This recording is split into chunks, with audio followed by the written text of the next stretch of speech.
Hamburger. Oh man, I love me some Jill Scott music, man. Shout out to the Aries in the buildings. What's going on, fam? Gabriel Carbo back at it again at NPC the Game. Today's episode, Wisdom Haters. Definitely not a wisdom hater. What's going on? Just Becca. YouTube. Good to see you. He said, come here, boy. Let's smoke that joint. That's Jill Scott was like that, right? Maybe we can grow a tree. Grow a tree. Smoke a tree. We can do that, grow a tree, huh? Or maybe just be silent. Elaine, that's her real name. Holy shit. Yeah, so what's going on, everybody? Shout out Buddha in the building. Hurricane Paro in the building. That brother had an epic stream last night. Halfway through, getting a lot of stuff off his chest. Yeah, Hurricane Paro, always keeping it real. Energy is unmatched by far. You know how he does it. People be okay, because I know I'm not. As a real nigga with feminine energy, I am not okay with that. Hell yeah. What's going on? Lizard Tree in the building. How's everybody going? Let's take a long walk after dark. Find a spot where we can spark conversation, relation, stimulation, relaxation, education. Maybe we can save the nation. Come on. What up? Walk, leash, walk. Brown's boy in the building. Brown's boy in the building. Bro, I was watching these clips yesterday of Trump. Might as well be a documentary. It was a movie called The Apprentice from 2024. I think it was his rise to president. Everything circa 2015. Like, when he made it official, when he announced he was going to be running for president, when he was going up the escalator, going down the escalator at Trump Tower. That's when the movie stops. But I've been watching these clips, man. First thing when I was watching these clips, I'm like, bro, Donald Trump, this actor, he sounds like Shift. He sounds exactly like the homie Shift, right? I mean, mind you, they're from the same area, like Queens, New York. Both bosses and whatnot. Yeah. But you said sassy Trump. Like that, sassy Trump. Can y'all hear me? Put a 1 in the chat if you can hear me when it's like this. Can you hear me? Can you feel me? But first, can you hear me? Can you hear me? Yeah, I'm going to keep talking. I'm going to keep talking. You should be able to hear me when it's like that.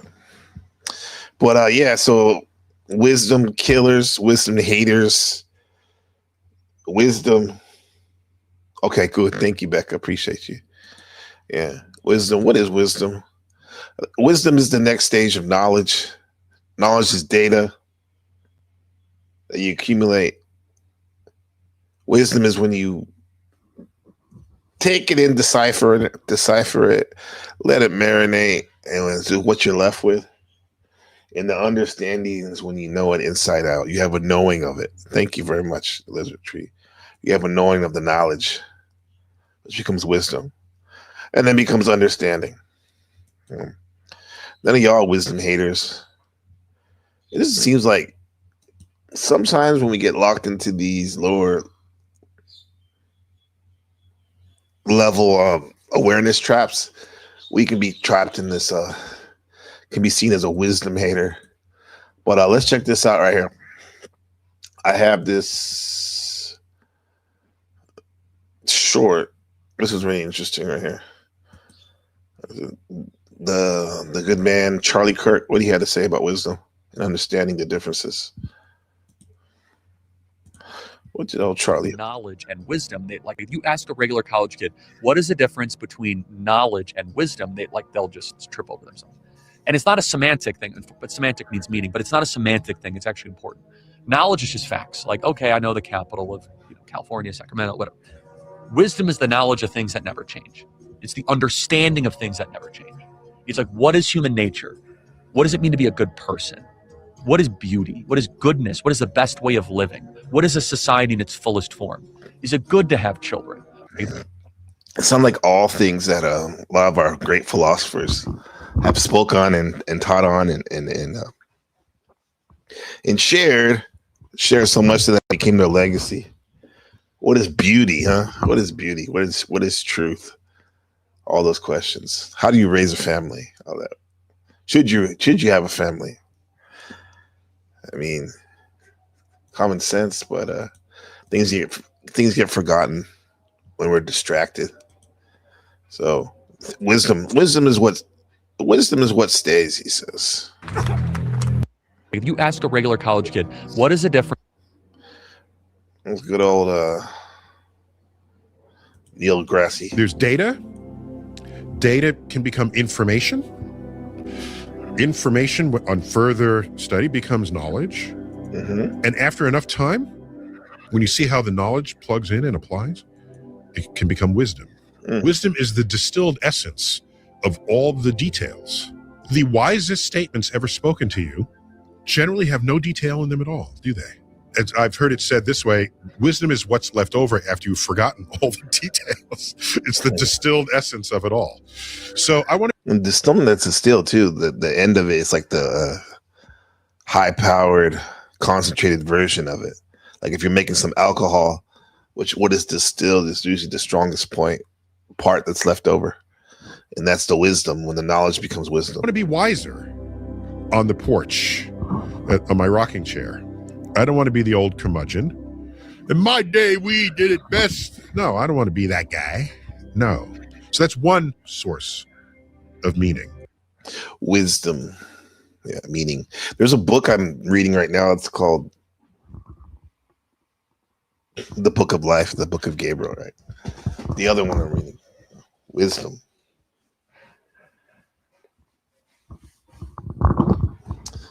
And in that book, we have a group called the 5% Nation makes a big appearance in that. And I'm getting to the part right now where they talk about their supreme alphabet and the supreme mathematics, where they use numbers and letters to represent symbols and core principles of wisdom in our that we see every day. But they use these numbers to decipher it. And so I found something that's a good example of what they were doing right here. They're breaking it down to the very last compound.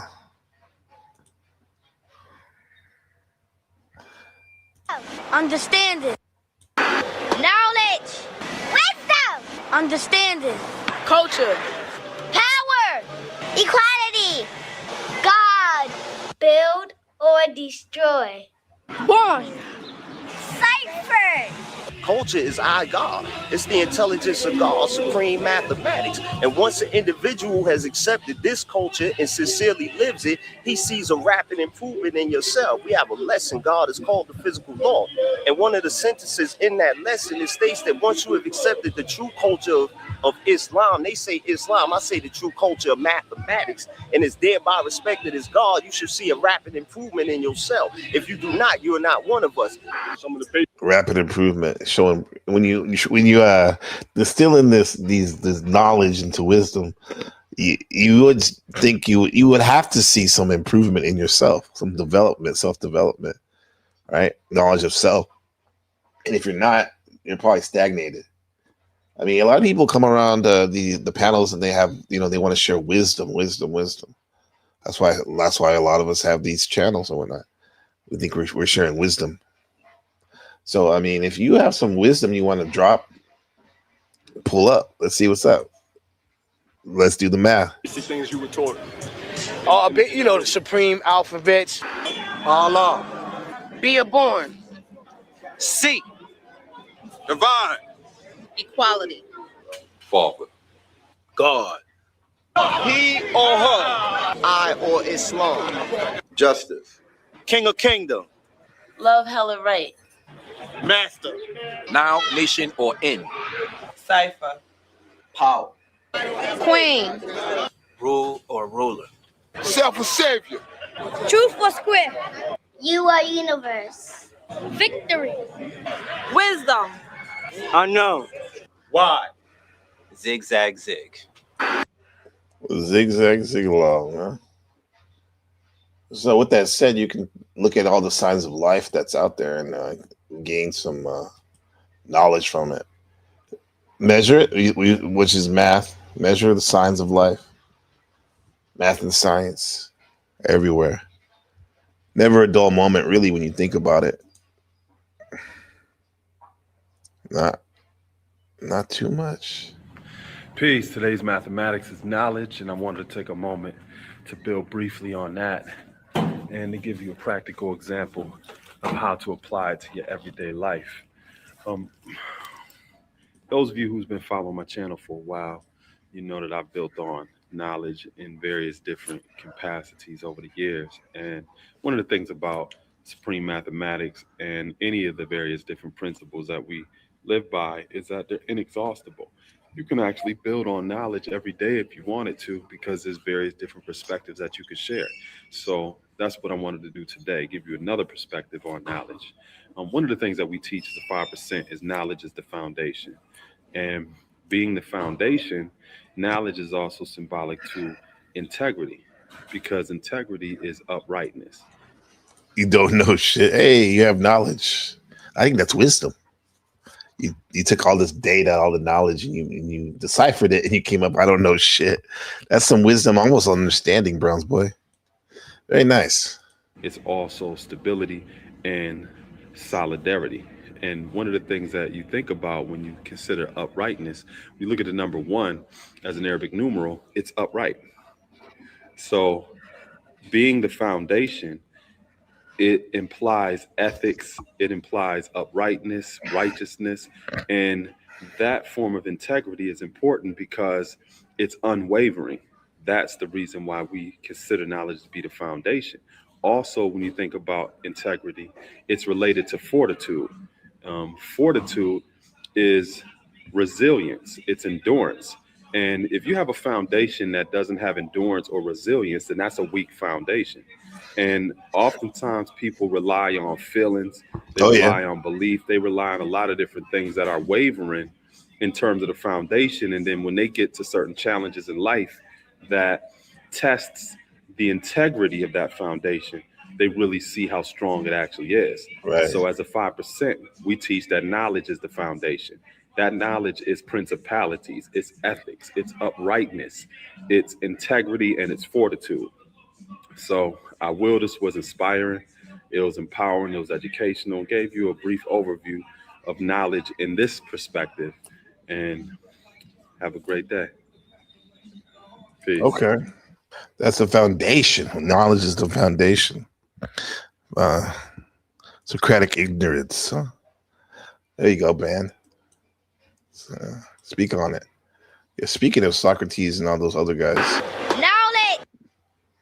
What we got going on over here?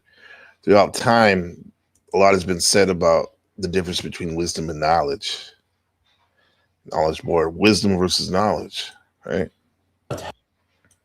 Albert Camus once said, an intellectual is someone whose mind watches itself, which is a great distinction to make because mind who watches itself. It's like a loop. That highlights the key difference between knowledge and wisdom, where knowledge is knowing about stuff, and the more knowledge you have simply amounts to more knowing about stuff. Okay, more knowing. Okay. It's basically data collecting. Vast amounts. Data collecting, right? Of data at incredible speeds. And wisdom. Does that mean that we all have vast amounts of knowledge? It just lays dormant in the subconscious, because the subconscious is probably recording everything. On the other hand, is understanding how your mind uses that data through observation. Yeah, okay, that's the conscious mind ciphering through the subconscious and the conscious mind, which is Probably there's only one mind, but it's easy to breaking it up, looking at it as a dual system. Psychologists now even have a scientific term for this mind watching itself behavior. It was introduced in the 1970s as metacognition, which, if we were in Camus' day, existentialists would have likened it to the term phenomenology. But okay, for us 21st century world walkers, metacognition can best be understood translated to the more frequently used term self-awareness. Self-awareness, metacognition. I see. Consciousness. Now, self-awareness is not just being capable of feeling your emotions. It's also being capable of observing yourself feeling your emotions. To be able to stand back somewhat objectively and observe thoughts as they arise. So what is the advantage of doing this, right? Where is the wisdom and all that? Well, the wisdom here first involves being in a position to not just have beliefs, but being able to question those beliefs. You see, being an objective observer over your own mind. You can have all the knowledge in the world about Christianity, Islam, magic, knowledge. Read all the books, practice it. But what did he say? What is your observe thoughts as they arise. So the wisdom here first involves being in a position to not just have beliefs, but being able to question those beliefs. Question those beliefs. Why do you believe that you go to heaven when you pass away? Why do you believe that nothing happens when you pass away? Why do you even believe you pass away? That's some wisdom. You see, being an objective observer over your own mind, being self-aware, means that you're not left helplessly subject to identify yourself with a belief or thought that you have at the exact moment it arises in your consciousness. Instead, you're able to put the you who holds an identity claim on trial for further inspection. And this is a crucial point worth stressing. You cannot observe or critique what you identify with so long as you're identified with it. It's only when you step away from yourself, away from the identity claim, that you can assess it with any kind of objective power. Identity claim, right? Put all those identities aside. That's probably why people they seem to like psychedelics, because they say that it strips all the identities away, or at least makes you look at their identities. I don't know about that. I don't know if I recommend people do that though, to take the psychedelics stuff, because you might be in a more confused state than you were before. Brown's Boy says, enjoy your mind trip, but don't trip on your mind. Yeah, we're just cruising along. We're just walking, just cruising along, enjoying the mind trip, right? Right. Just cruising along, enjoying the mind trip, not so much tripping off the mind. Because when you're walking, you're just feeling yourself. You're just being sassy Trump. Power walk. Yes. Walking down the Ghana Bridge, and you're not tripping, right? Oh, you're feeling yourself, right? You're just enjoying the trip. But when you start to trip on your mind, that's when you really start to unravel. Do you think that's needed sometimes, though? To remind yourself that you do have a mind, in order to point out some patterns that aren't serving you? What do you think?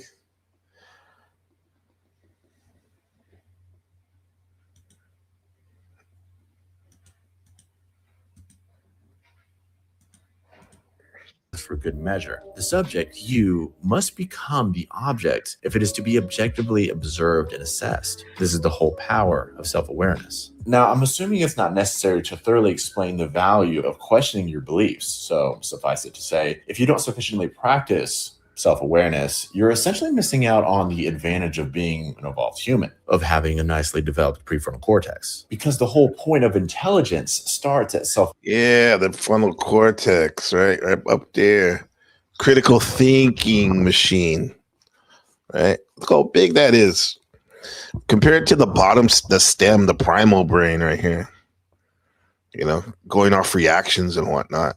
Having a nicely developed prefrontal cortex. Because the whole point of intelligence starts at self-awareness. As Aristotle once said, the mark of an intelligent person is one who can entertain a thought without accepting it. Yes, this is the conundrum or challenge and opportunity we've seen this last 3 weeks the panel surfing and whatnot, and even of course engaging in squished reality offline situations where you may not agree with a topic, but you're able to entertain the topic, look around, kick it, see what it has to offer without actually accepting it.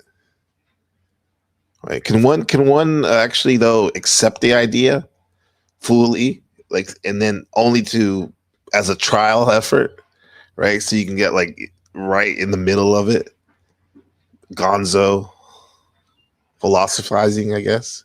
I see. Right. And then disregard it. Maybe that's what the chaos magic comes in, the magic, right? But at least be able to entertain a thought without being so overwhelmed by the amazing dynamic things that idea might have that you can't even critique it, right, correctly. Your identity gets in the way of it, maybe. So in short, according to Aristotle and Camus, self-awareness leads you down the path to intelligence, and in turn, intelligence leads you down the path to wisdom. Now, I know this doesn't exactly get at the question I mentioned earlier, which is, where is the wisdom in that, doing all this self-awareness stuff? Well, in building self-awareness into a habit by standing outside of your beliefs, what you simultaneously build is an increasing comfort for being uncertain. Let's call this a development of healthy skepticism. Now, without healthy skepticism, bad ideas tend to prevail in the absence of good evidence. And as history has shown, a sufficient number of bad ideas is the first step toward tyranny. All that's left that's needed are the following ingredients. 1 cup of ideology. You know what I mean? Like healthy skepticism. Healthy meaning don't go mad with it and like overboard with your skepticism that you can't even enjoy blessings that's right in front of you because you're so skeptical of every little thing. Then you end up being that grumpy old man that Neil was talking about. First step toward a woman. All that's left that's needed are the following ingredients. 1 cup of ideology, 1 to 3 servings of dogmatic leaders, pre-blended in outrage and passion for best results, a heaping spoon of public madness, a dash of passivity, all stirred well in social contagion, and voila, your well-baked tyranny. Moreover, being comfortable in uncertainty, aka being a healthy skeptic, will lead to more comfort in being wrong, and that's good for everyone, no matter who you are. Why? Because healthy skepticism leads to an epistemically humble and dispassionate conversation about the facts, which in turn leads to surfacing and acceptance of good ideas, which in turn leads to a society free from tyranny. It's freedom, baby, yeah! And so if you ask me, that is where wisdom is. It's in a mode of being that proves to not only be beneficial to you, but to everyone around you. So for your key takeaways, here is a 3-point checklist for making sure you are sticking according to wisdom. Number 1, stay skeptical. Number 2, stay comfortable being wrong. And number 3, avoid tyranny. Okay. Philosophers have been debating what wisdom means for centuries. Do you have a working definition? Okay. What's up, Lindsay? She says, I like skepticism, but too much can be damaging. Right. An unhealthy level of that. Suck up all the fun in life, too. Party pooper. This party of life. This serious party of life.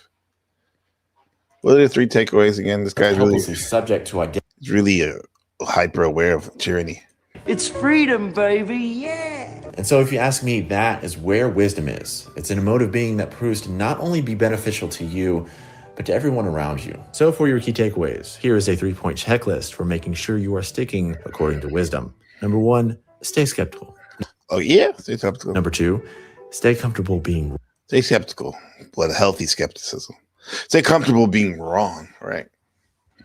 Stay comfortable being wrong. But still challenge yourself to be right. Wrong. And number 3, avoid tyranny. Yes. There's nothing to add to that one. For sure. Okay, let's see what else these wisdom killers. No, I was kidding. I wouldn't say wisdom haters. Lovers of wisdom. I have to say about it. Are you a lover of wisdom, my people? What is wisdom? Philosophers have been debating what wisdom means for centuries. Do you have a working definition? I do. That's a good thing since you picked on me first. So I think of wisdom as I tend to think of all the virtues as fairly complex states. So none of them is going to have a really small definition. So be prepared. But I think of wisdom as the set of dispositions and skills and policies that help us deliberate about what matters in life and then translate that into choices and action. So we can figure out what's good and then achieve those things in our lives, and also, help other people do so too if they're struggling with their deliberating and choices. Now, Lisa, you come at this from more of a science perspective. Do you have a definition of wisdom? I think it's very similar to Valerie's in some ways. I mean, what I would say is wisdom isn't one thing. It's not one way of living or one way of applying knowledge. Sometimes wisdom is realizing what you don't know and stepping back from your sense of certainty that you do know. And sometimes wisdom is being very clear about what your goals or values are and using what you know to achieve them. So, one of the basic dilemmas we all face, because we're a very social species, and that's one of our greatest adaptive advantages actually as a species. Hey, Charles. We rely on each other and we depend on each other, but we have this kind of basic dilemma of when do we favor getting along versus when do we favor getting ahead. There are many ways to talk about that, but tyranny left unchecked, getting too far ahead. Wisdom is in part knowing which one you're favoring in the moment and achieving it effectively. Favor getting ahead. Okay, these two dynamics are important. Actually, as a species, is that we rely on each other and we depend on each other, but we have this. We depend on each other. We help each other cooperate. This kind of basic dilemma of when do we favor getting along versus when do we favor getting ahead? The verse getting ahead versus getting along, give and take. There are many ways to talk about that, but wisdom is in part knowing which one you're favoring in the moment and achieving it effectively, I would say. Well, Philip, let me turn to you. If we try to put this in some historical perspective, I mean, wisdom has been discussed and debated. It's historical. I saw this video. Somebody said this too. Charles Darwin says, "What's the phrase? Knowledge is knowing a tomato is a fruit, even though obviously it's a vegetable. Wisdom is not putting it in a fruit salad." Oh, okay. Unless you're in Taiwan where they do that stuff.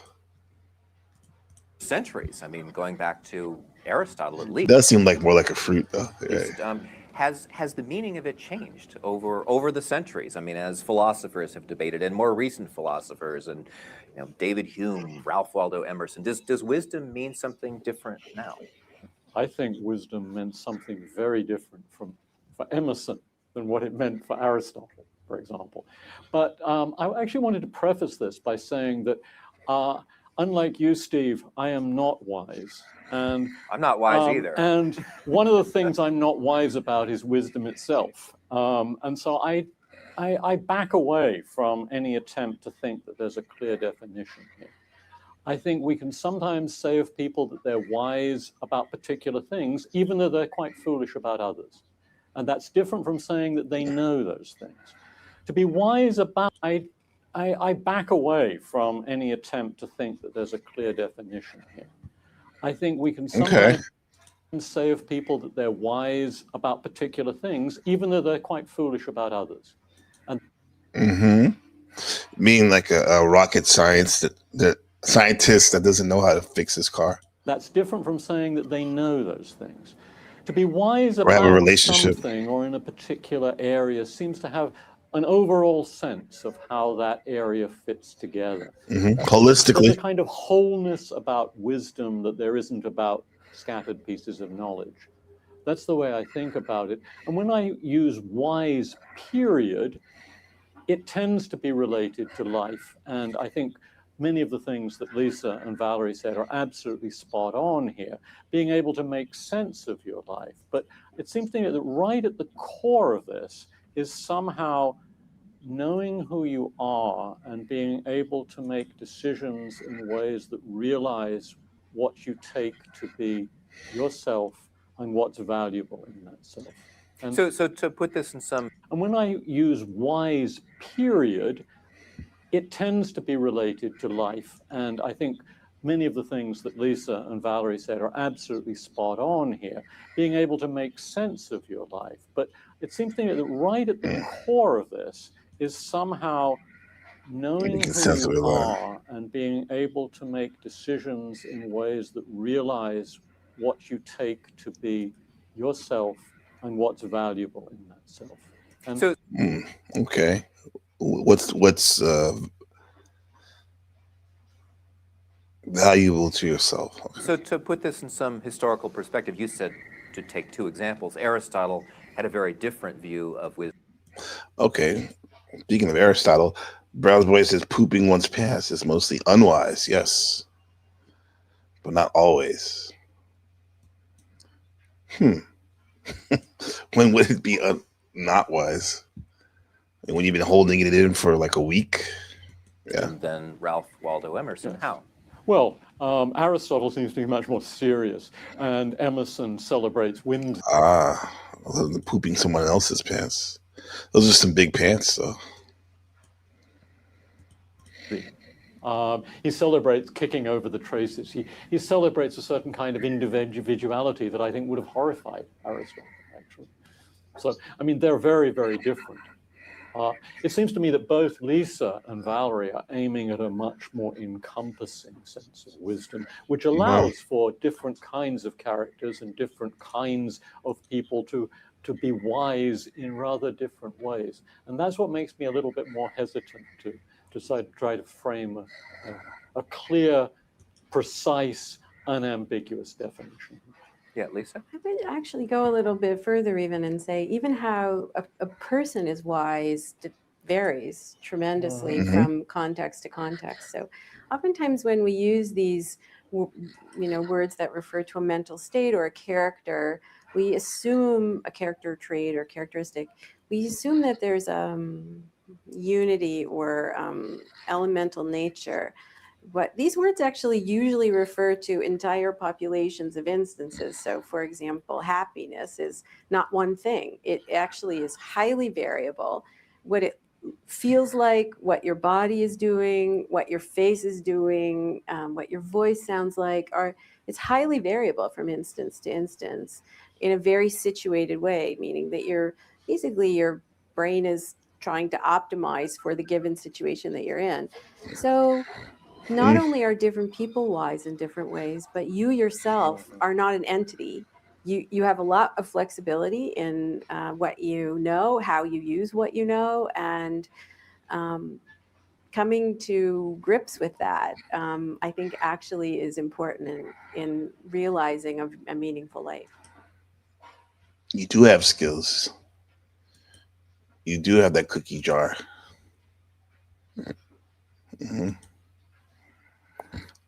Lizard Cheese says, Charles Darwin says, when you know you don't know, that's when you know. You have a knowing of it rather than belief. Lizard Cheese said that. Excuse me. When you know you don't know, that's when you know. Most of the time, yes. It's a natural knowing. Charles Darwin says, I think people have wisdom in certain areas. There's no point in being a rocket science trying to survive the desert. Yeah. It's just like knowledge, wisdom, and understanding. We hear those tropes constantly. Well, I do. In terms of like 5% nation, I hear it in terms of the trivium. People trying to be smart. Let's see. Knowledge.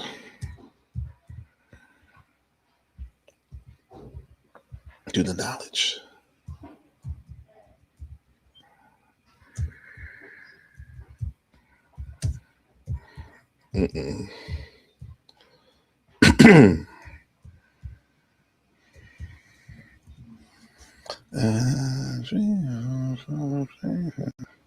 Holy shit. What was that? Fly to the blues, or you can be just silent. Oh, I didn't see you. I hope you weren't there for long. What's going on? Hold on. That's a good dedication. Way to go. Hey, what's up, man? Hope you weren't there for too long. Were you there, though?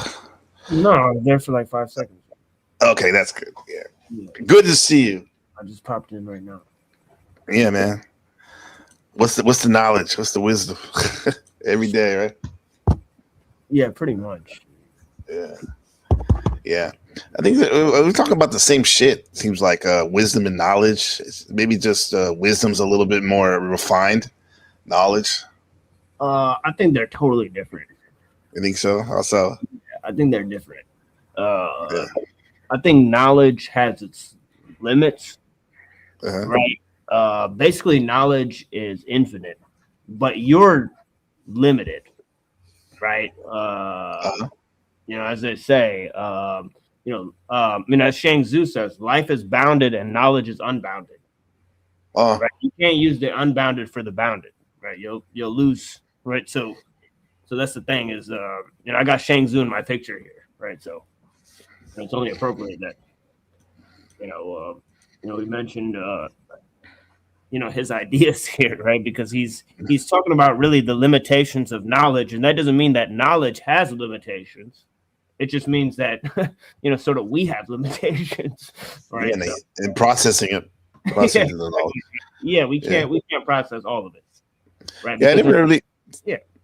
Go ahead.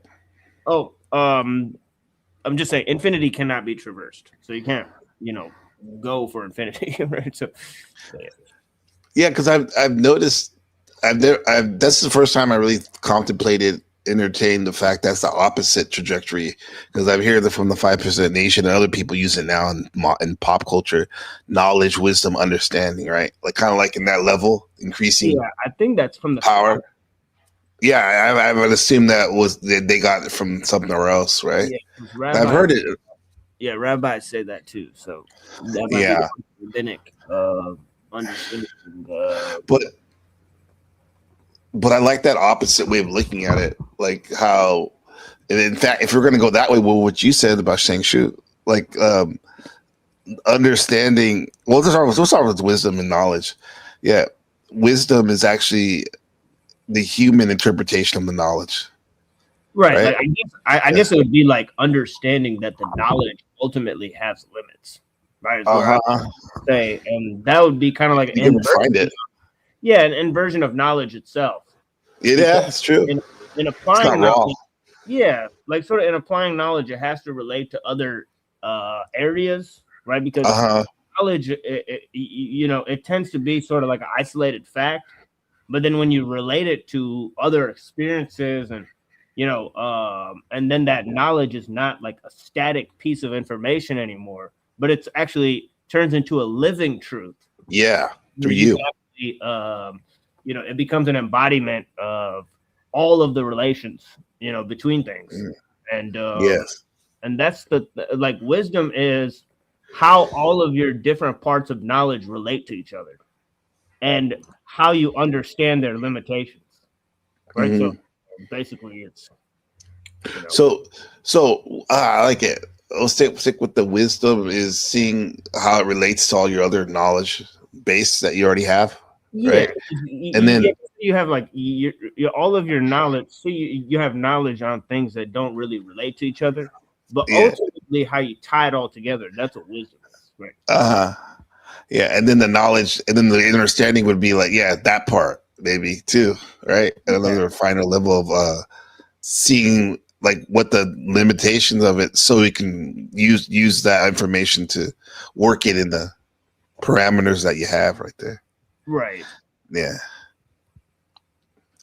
Knowledge is hearing that T-Mo's mic is off. The wisdom is letting you know. Yeah, that's true. Because I did have the knowledge of you sound a little different, like your mic. And so yeah, first up on the computer, but yeah, glad that you guys let me know. But hopefully there it goes. It just kicked it in. Yeah, there it goes. See? Yeah, sorry, my bad. Look at Browse Boy like making it damn. And then Yeah, he knows. Yeah, He came with the USB, with the USB, Well, no. without the USB, with fucking laptop speaker. So yes, the laptop mic. I told someone that yesterday on the stream. This boomer dude, like, he was like talking in the mic. He had this nice big mic, and he still didn't understand to do the thing. And a long day, man. Where I was kind of feeling like not too. I don't know, like I wouldn't say. I'd say I'm really motivated, but everybody around is sort of depressed. Yeah, it seemed like they're really trying to draw down the energy, but I'm like, wait a minute, my time has come. Y'all motherfuckers are slowpokes now. Yeah, catch up. Yeah, so I'm on a different like happy vibe. Finally, I don't know why, but I think your actions are one with the season. Like Nas would say, that line. My actions one with the seasons. Every there's a time and place for everything, right? And astrologically, we're in Aries season. We kind of started it maybe like 5 or 6 days ago, and so that's that selfish in a good way, like in a sense that like you're doing you, you're being you. And you're like, hey man, I got all this knowledge. I've been sifting through making to wisdom. You guys, come on, bro. And in a sense, I can see you in a way, you're giving people, reaching out to the others, Libra, the opposite of Aries, to share the wisdom, knowledge to become wisdom. And it's like, okay, guys, let's go. I've been, when's someone gonna like challenge you or push you up? You know what I mean? Or at least walk with you a little faster, right? Yeah, it's like wisdom is basically like love that does like love and beauty, but it doesn't have relations. Like it's just kind of like there. It's like whereas it connects the different parts of knowledge that you have. As Confucius says, he says everything I know I tie together on a single string. That single string is basically the wisdom. And as I said earlier, wisdom defines the clear limitations of knowledge. Right. So because you can memorize all the information in the phone book, but or wake up with it downloaded in your head tomorrow, but what would it do for you exactly? Right. What knowledge we can get knowledge from anything, right? Everything's knowledge basically, right? Exactly. Yeah, you could learn about the universe from a stick of gum, right? If you really study it. Okay. Right. How about that's true. Can we learn about the wisdom of the universe through this race? Let's see. This is Brazilian female track race. Let's see. Oh yeah, we could learn a lot from this. I'm already learning a lot. I'm already learning a lot just from her walking like that. How wonderful nature is, right? Yeah. Yeah, they keep touching their butt. There was a false start. So they keep touching her butt, even though she had like on like really tight shorts. Ray Lopez with a good jump to lead the pack. Lopez, that's what we need. It's close between her and Lopez on the track. Lopez wins with a final burst of speed. Yeah, Gabe knows. Nicely by Lopez. That's it, man. Lopez for sure. We see the slow motion. So that sums up. That's a lot of knowledge there. Yeah, that's your people. That's how I look on your. On your side of town. Lopez, all right. My side of town. Oh my god. We don't have too many Lopez around here, honestly. You don't really? I think they were everywhere. You can probably go to any Chinese restaurant and find some Lopez that's working in the kitchen. They kind of look like some Lebanese girls, honestly, to be honest. They do. They do. Yeah. Yeah. Light skin. Yep. TML, Chatabuda, blessings. I'm wondering if you saw my comment yesterday about psychologist Julian Jay's theory of the bicameral mind about the ancient humans having self-awareness. I did see that. I didn't comment Until- on that because I have no idea about that. Yeah. Oh yeah, let me show you I was that. gonna comment and tell you that. Yeah, I'm not sure about that, but that's interesting. Bicameral mind. But yeah, we did a lot. Honestly, you could look at the rationalists and the empiricists, right, as being like the two camps that always control philosophy, right? Because you could basically look at the whole divide between the analytic and continental philosophy, right? That comes after it, right? The divide between the realist and the the realist and the nominalists, right? You could look at the divide between the Stoics and the hedonists, right? You could look at the divide between the I guess Plato and Aristotle. So that's a lot of the same idea where you have this split between this primordial sort of math that exists before time, right? That sort of defines everything through nature's laws, right? So you either have this idea of this math that sort of controls everything, or you have this idea that it's the science that comes from studying nature, right? So you sort of build it up, and so there's always like sort of two camps in philosophy, right? In the history of philosophy, where it's kind of like they're against each other, where you could basically look at Aristotle representing empiricism and Plato representing rationalism, right? So it's kind of like this divide always exists, but I'm not sure if that's what the work is referring to.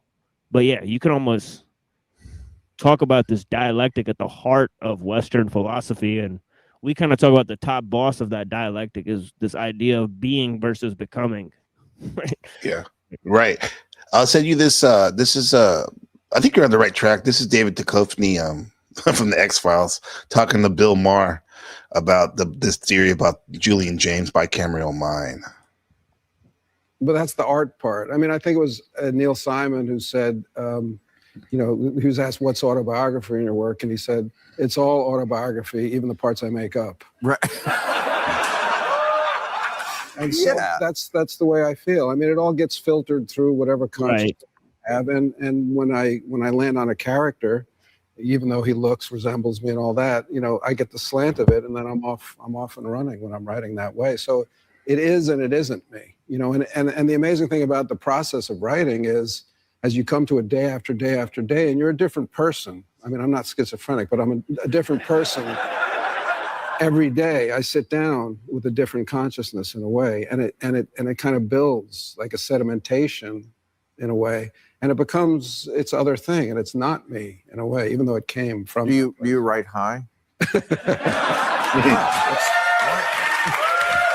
Bill Maher likes to smoke a lot.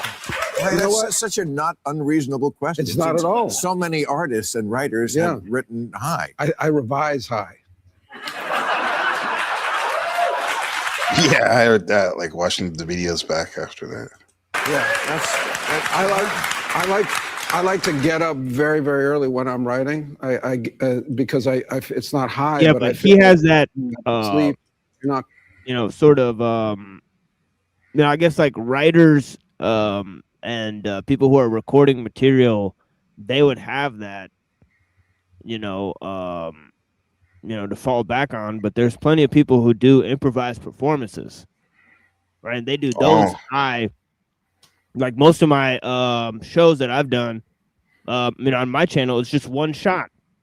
I've never gone back and re-recorded it, right? So obviously, if everything's just going to be one shot, and there's an art to that as well, and of course, getting high opens up parts of your brain, like the I think it shuts off the lateral prefrontal cortex or something like that, and that's shuts off when people are involved in creative activities and whatnot. So, you think it shuts off when you smoke?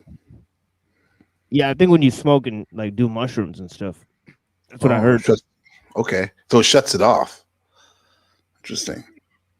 Right. Interesting. Okay, man. But then Brain people still activity is it's more distributed, right? Oh, okay. So, but then people are still able to be. They seem like the creative, more creative, even though it's shut off. They can still be create.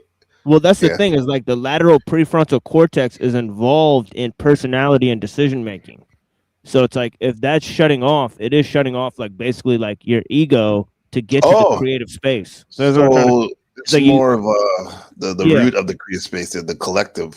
yeah. It's like you shut off your personality to get to the creative I space. So see. it's like Yeah, it's yeah, like you're yeah. saying like you get to who you really are, but it's like you're projecting yourself into the character. There's no way of not Mm-hmm. doing that, but in another way, the character is something that's different from you. And there's no way it can't be. So yeah, it's just wild. yeah, yeah. Quite in that conscious realm. So there's Sure. you're trailing your unconsciousness with you a little bit. So 4:35 in the morning, a little coffee, and then I go. Oh, coffee is your high? No, that's just to get up and go to the bathroom. Bill Morris smokes so much that he can't even realize that some people don't. Seems like it, yeah. But yeah. Well, what's your? I was just giving you more of my autobiography. Right. Well, what gets you high? I mean, you said you revise because I have the same thing. I've said this before. I have like a bicameral mind. Yes. There's my. It's like Congress. I have two houses. Yeah. I have the sober. Who's got the gavel? I have the sober and then the stone. They have to come together on Right. legislation. Right. When they both agree, I will sign it. Is that what you're talking about? Okay. Have you ever read Julian James's Bicameral Mind? Have you ever read that No. book? You'd be very I think I think what he's about to say is kind of what I'm thinking about. Like, it doesn't matter if you're high or not. If this theory is correct, like we always, I mean, we have this bicameral mind anyway. So in a sense, though, what Bill Maher's talking about, it's like another level of it, inception level of the bicameral mind, high and sober. And there's probably other dualities too. One would have with that too, because I see what Bill Maher is saying, but I think David Duchovny is going to talk about like even before that there was this is bicameral mind. interesting. Oh, it's probably the same. I mean, he says, if I might get this wrong, so forgive me, but he basically says that God, as we have come to know it, is actually one half of our brain talking to the other half of our brain, and that we mistook it for God. But anyway, be that as it may, Bill. I think that's giving a lot of credit to people who don't even have half of the brain. And what Julian James would use is examples of like I think I've brought it up before, maybe, but with you, but maybe not. Back in the day when someone was under extreme stress, and then we're talking, I don't know, like hundreds of thousands of years ago, right? Extreme stress, and normally, like maybe we were locked into this, like what you were, I think you were pointing to, like the right brain. Like, not so much focus on the identity, but more the creativity. But only in times of stress or danger, the right side of the brain, the left side of the brain, excuse me, the logic would talk to us in the form of maybe the chieftain leader, or the king, or maybe the person's father or mother, right? And they would, in that voice, but all it was the analytical brain talking to the other side and saying like, hey, watch out, or be mindful of this. And after a while, that voice got solidified on our psyches as a whole. Maybe in his theories, or maybe because of some traumatic events like a pole shift or ice ages and stuff that humans have survived. So yeah. Well, some of these guys think that part of our development is because of our brain, and that consciousness is a sort of epiphenomenon of the of the cognitive neural network, as it were. So they would be sort of thinking that we started out in this I guess primitive state and then built up over time. and I just feel like there's a lot of aspects of our sort of consciousness, sort of society and whatnot. Although I don't know if that's totally his model of looking at things. But yeah, the brain, I definitely wouldn't assign the brain to be the total package, because it's sort of like split up into two pieces, and I get that it's not really in control of itself, and that's kind of what he's sort of putting forward, and but what unifies those two halves sort of together is sort of the consciousness itself, right. So when we get to the bottom of that, it's probably a combination of brain and body, and also some sort of ancestral intelligence, and as you were pointing out, the there's this figure that would talk to us, and yeah.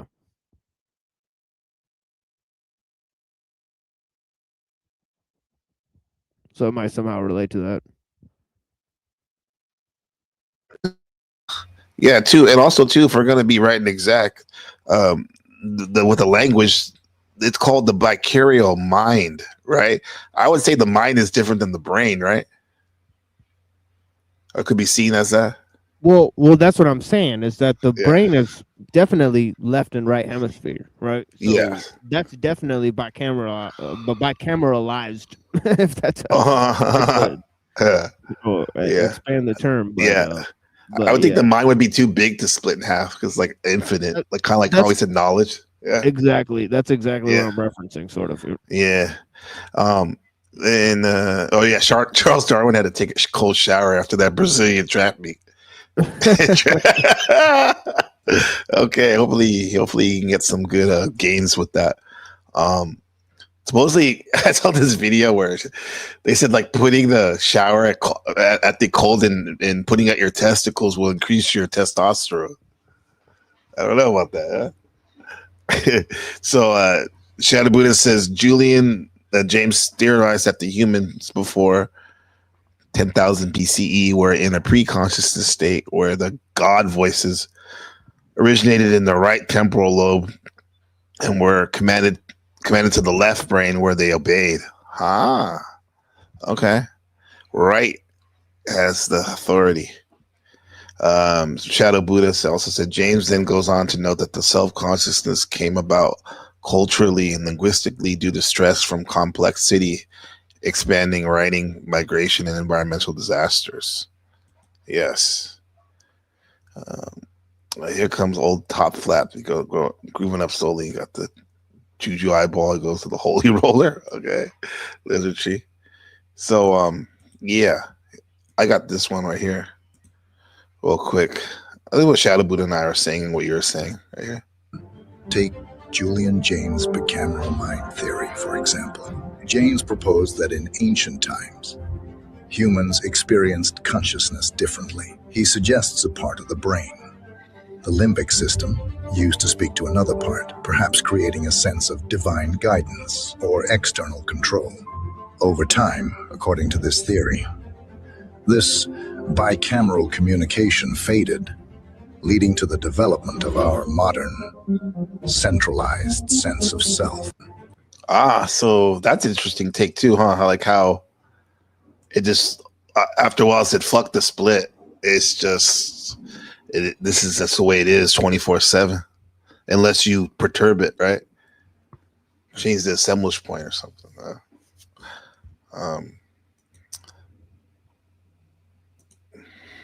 He wanted to create consciousness. This is, I don't know if you ever heard of the show Westworld.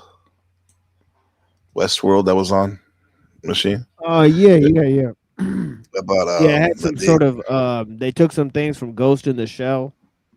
So I think I saw some of they had a remake of a scene from Ghost in the Shell where they created an artificial body for yes. Yeah, so that's it. Yeah, that's it. And they put the consciousness, kind of like a Disney. The guy was making a Disneyland park full of the animatron clones, right? And it's kind of like you're experiencing. He's like their creator, God, right? Just engineer, and Anthony Hopkins, and he created these machines, and they're getting, and what we're watching is them becoming conscious, somewhat conscious, self-conscious, self-aware. He wanted to create consciousness. He imagined it as a pyramid. See? Memory, improvisation, self-interest, and at the top. Never got that. But he had a notion of what it might be. He based it on a theory of consciousness called the bicameral mind. The idea that primitive man believed his thoughts to be the voice of the gods. He wanted to create. Does Shang-Chi ever get on any of that? I'm sure he does. He speaks on everything more or less, huh? His works incorporate everything, basically. Huh? I mean, a lot of things. I think that the idea of symbols and the symbolic expression of man and how that sort of led to, I guess, a new type of work, right? Because we could hand down more complex activities, right? So we had whole classes of people whose basic like job was to do manual labor, right? Like such as in in ancient Egypt and all this stuff, right? So the thing is that when they formed this capacity to do manual labor through the creation of simple tools, it really changed the way we look at language, and also it changed our use of symbols, right? So if you could think of like how like in 1984, right? They have like a language called Newspeak, where people have to like limit their expressions to like the most scientific or logical way that they can express things, so that it would sort of dull their emotional capacity, right? And their ability to express like complex ideas, right? Or meaningful truths, right? You could only sort of relay sort of technical information, that was sort of very sanitized, and this sort of changes the way people think and act and talk, really. Right. Like Jargon. Technical. It's just like today how typing on the internet and typing in chats, it changes how people talk. Yes, it does. So so you could think of how people's expressions become more mechanical, just as their work and labor and life becomes more rigid based on the expansion of civilization and the use of handicrafts and the proliferation of simple tools. So I think I'm actually originally Buddha was offering the speculations of James in response to my opening on my show, because I talk a lot about this stuff sort of in that trajectory of thought. And so like everyone, the whole human's environment makes up how they communicate, how they see everything, right? Even how they look, even, right? The reason I say that is because I think about in Dune, how there's, you remember the character, the Baron, the big fat guy, the disgusting guy? He's from this planet called Giddy Prime. It's like this dark, it looks like it's like just completely black. And what they did, it wasn't always like that. It was kind of like Earth. And when the Baron's family got there, they just extracted all the resources from it, and it became just like metal and non-organic material everywhere on the planet. And the peoples even got their appearance and the way they talked and even the way they interacted with each other started to reflect what they were doing to the planet and everything else. They become like violent. And interesting. Let me just show you this real quick, some of this stuff. Yeah, it's fascinating. Yeah, let's see.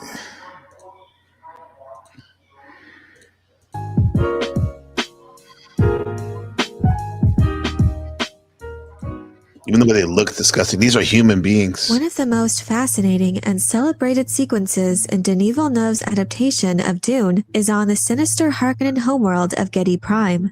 Both the director and the cinematographer Greg Fraser have provided insight into the decision to have the brutal planet orbit a dark star and what led to such a unique visual take. In this video, I'd like to explore the creative process behind depicting the black sun of Getty Prime and consider how this kind of star and its light would affect this planet's inhabitants.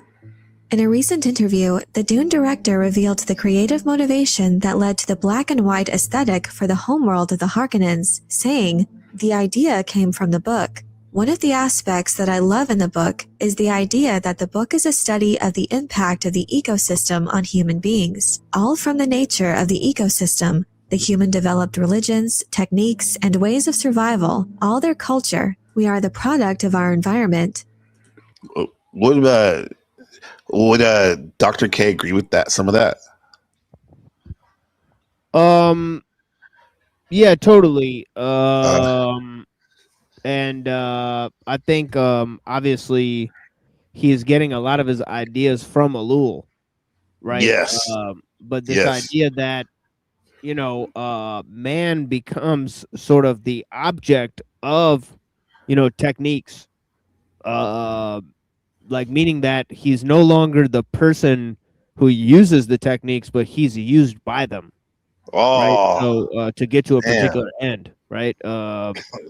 So that is a whole total thing, and one of the things that Uncle Teddy says is that the perfect ideal against the sort of technological system is wild nature.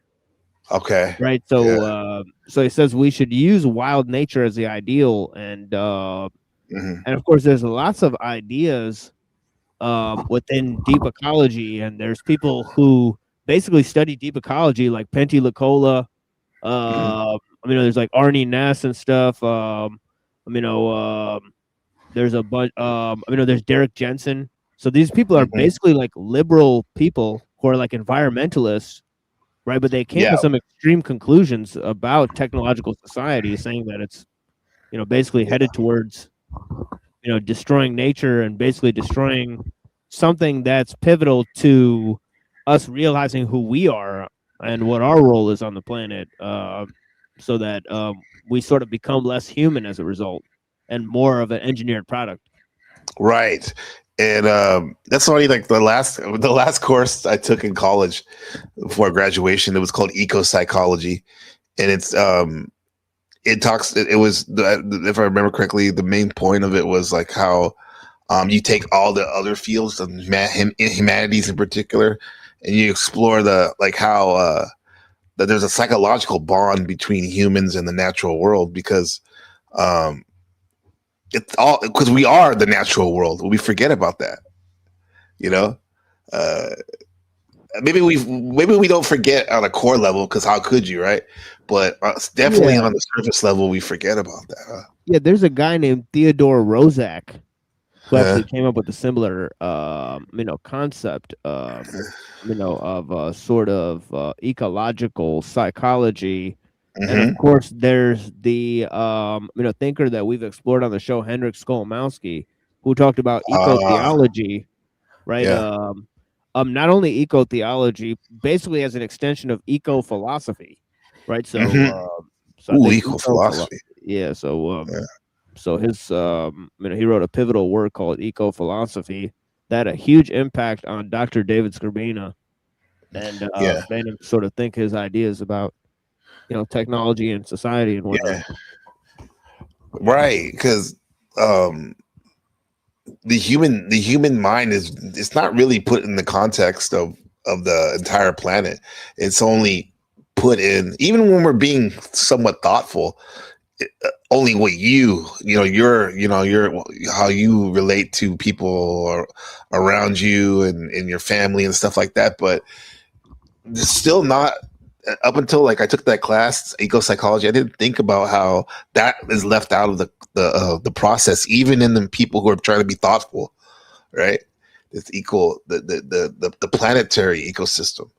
and how it's all connected. And I noticed you said wild. Uncle Teddy said wild. What do you say? Wild ecology. Wild nature. Yep. Wild nature. Now he didn't say like this, like behind us. It's beautiful, right? Those flowers, those sunflowers and stuff. But that's not necessarily wild nature. Exactly. Humans planted that, right? Even though it's sparse and the beautiful landscape, but it's not wild nature, huh?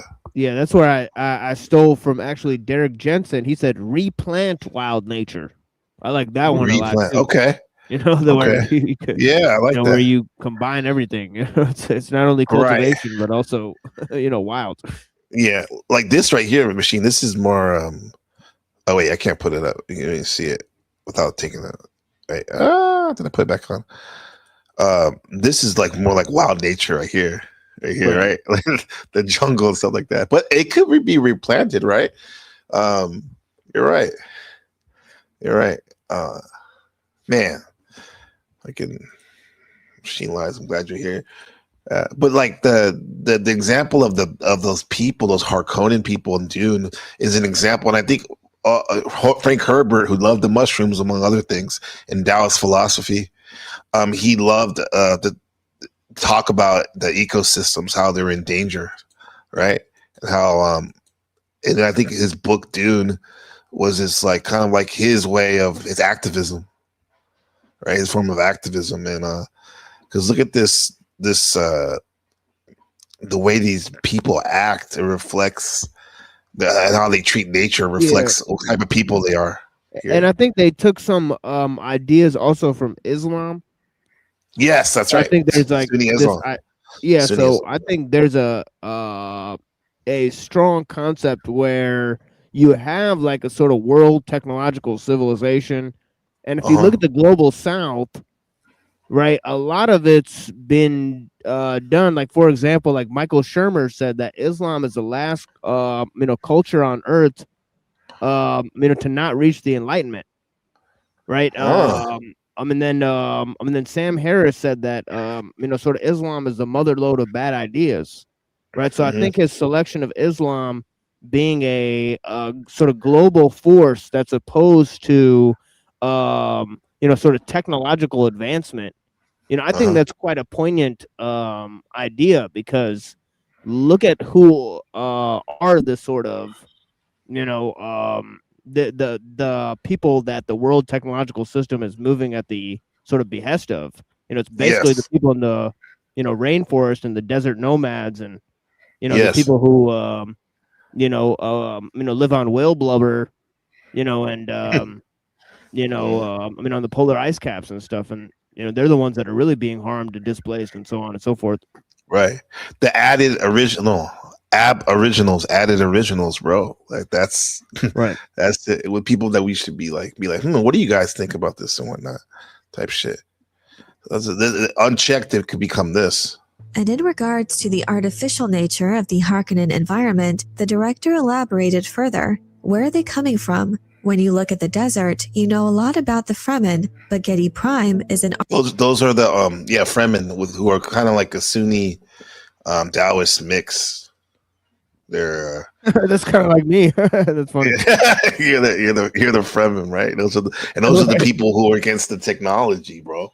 They're fighting it, right? Well, yeah. This looks like I should look into this, because it's really good. I do a lot of Sunni Taoist mixing. Because absolutely your manifestation of it, and you have some other nuances that I noticed you have in there too as well. But I think you would resonate with this stuff. The Machine Lies Shadow Buddha says, Gabe, surprisingly, regrowing trees in the Amazon forest is challenging due to the degraded soil. Oh, I see. Intense sunlight. Wow. And lost biodiversity, often requiring over 40 to 50 years of significant recovery. That means we need to start now.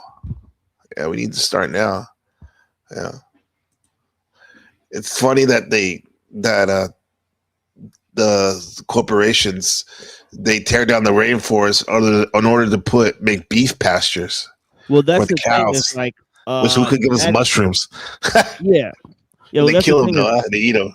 Yeah, I mean it's untouched for millions of years. So for it to go back to its original condition, it's gonna have to just be left alone for a long ass time. Yes. Right. So that's the thing is like, there like we don't have to fuck with everything. Like we could just leave things alone. That's Right. part of the thing, So Yeah. like we didn't create the fucking rainforest. Like it created itself. Like we're not gonna replant or regrow this shit. Like no. That shit took millions of years to grow.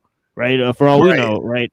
And humans didn't have nothing to do with it. So this is on the level that we need to start thinking is there's places that we need to just consider sacred where we just don't go. And, right. Where only a few people venture in there. And, we have myths about it, and so on and so forth. And sometimes there's a temple there that somebody finds and, and whatever, we need to bring back the mystery and the beauty and,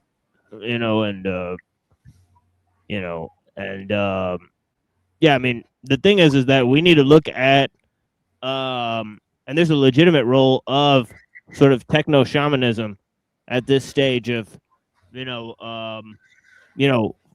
creating a sort of technical hygiene for people to slowly reintegrate themselves into understanding what kind of process we're living under, because people are psychologically transformed by the use of machines. So at this stage, they need a sort of spiritual and technical hygiene to begin to sort of, so for that, you need a, like I said, like an artistic and spiritual program, right? Right. Technical hygiene. That's high-powered language right there. Technical, because hygiene is supposed to keep you safe, prevent disease and unhealthiness, right? Oh, if your hygiene is on tact, there's no reason for you to go to the doctor, really. Right? Yeah. That's supposed to keep you safe. Look at Lizard Tree says our lives depend on those trees. Absolutely. And then Charles Darwin said people are trying to make 1984 reality for sure. In a lot of ways they have, like what Machine was saying about the newspeak. Yeah. And, the emojis, the emojis, yeah. Their newspeak. They're trying to dull your ability to express yourself. Yeah, it's basically gang script too. Because if you go to Inglewood in Chicago, or even probably where you live, and where I used to live, the dudes, those YNs, right? They use those as fucking hieroglyphic gang text script. Like they can put like some, in their own little culture, put this one emoji, and it could mean death to you and yours, right? It's literally people die off that shit. Isn't that wild, bro? Yeah, death by emoji. Yeah. Right. Yeah. Put you in the Tuca pack, as they say, right? Yeah. Lizard Tree. It's like he ended up missing right after he tweeted out a smiley face and a gun, Right. Gone. Last time we saw him. Yeah, his last. Put that on the tombstone. People literally said Lizard Tree 4, it says people are trying to make Armageddon a reality. Yeah, it says that dumb Iran war. That's why, that was fun. Speaking when you came here yesterday or 2 days ago, when we had Alexander and Max and yourself and Joe Cool. That was wild, bro. Like he was still. I went to Alexander's page the other day, and I was like, he made this fire video about Year of the Horse. I just put interesting video, good video. And he went off. He left a Aaliyah 4-page letter about how we were kind of not being open-minded, or probably mainly me is saying too, and all this stuff about this Iranian people actually want them to have the war, and they're celebrating. I'm like, bro, one can bring up an idea, but doesn't necessarily mean we believe it, right? We're trying to deconstruct at times, right? It doesn't mean that you're a proponent of it. You know what I'm saying? But this guy, he went wild, by the way. Yeah. Man. Yeah, here's the thing. The bona fide fact is that, people who are sort of indoctrinated and taking sides in the political sort of rat race and so on and so forth, but obviously the brother has very intelligent opinions on other subjects, right? So there's no need to limit him to his sort of political viewpoint. And not everybody Absolutely. studied on sort of every subject. So Yeah. I kind of try to give people the grace and try to correspond with them, where they have their strengths. Like, for example, the number thing with him, so he may have Yes. knowledge and information about different things. So, in terms of astrology and maybe we could build about Rastafarianism and build on that subject, because it's always been an interest of mine, because because I kind of like Hinduism and Christianity, and that mixture sort of really impresses me. And I'm sort of especially like the writings of Gigi Maharaj, and how he saw himself as a Hindu and Christian, right? And how those two things are have a lot of influence on me personally, because I was born in India and then we came to America. Mm-hmm. So if you're I'm in Pakistan. I mean, I call it India because it's basically the same, yeah. India, right? Yeah, right. right. It's a stupid border. And I mean, pretty much so is Bangladesh, right? But the thing is that being born over there, that's Hindu, overtone to that whole setup. And then when you come here, there's churches everywhere. So it's like the Hindu and the Christian, and of course there's Indians that were enslaved with the Irish and the blacks. That's how they picked up the Gaelic accent, right? Oh. And also the the Hindu customs, Uh-huh. right, of not eating meat and all this stuff. So it's pretty interesting, right? So yeah, that's fascinating. Yeah. Oh yeah. India is great. My wife always I think she always says that in her life she must have been from that area before, but she has an affinity for over there. She's been there a couple of times. Techno shamanism. Yeah, there we go. We bring that up. You got to get with that, bro, for sure. Spirits. I love my spiritual emojis. Yeah. Let's get back to these guys. Like, left unchecked. A human left unchecked. Artificial plastic world where nature has disappeared. I did feel that something was missing, that it would be interesting to create a world that has its own physical logic, but that also will give us some clue of why the Harkonnens are as they are. The idea that the sunlight, instead of revealing color, will kill color and will bring some feeling of a binary world where things are black or white, and this fascist and totalitarian environment will give me the opportunity to create images that will resonate and feel like an old World War II fascist movie.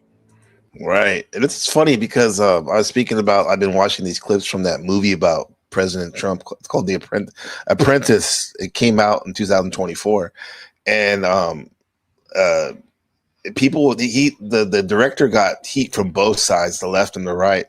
The left was like, how dare you make him so human?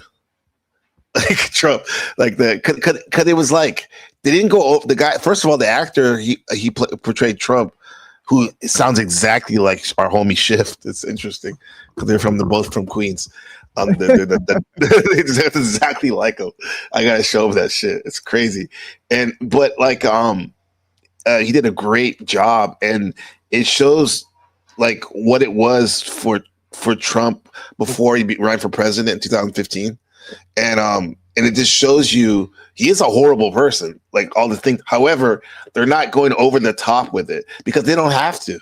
Because you follow someone enough, you're going to see their bad spot, especially that guy, right? That guy, right? And it also made him human too, in the sense that, like, oh, okay, this is how his family was. That makes kind of sense why he might have acted the way he does. And two, it doesn't excuse him for other things or whatever, but this is the human experience, right? So the left was mad because they made him too human, even though he looked like a piece of shit. And the right were mad because they said, like, oh my God, everyone's gonna see this and think even worse things about him.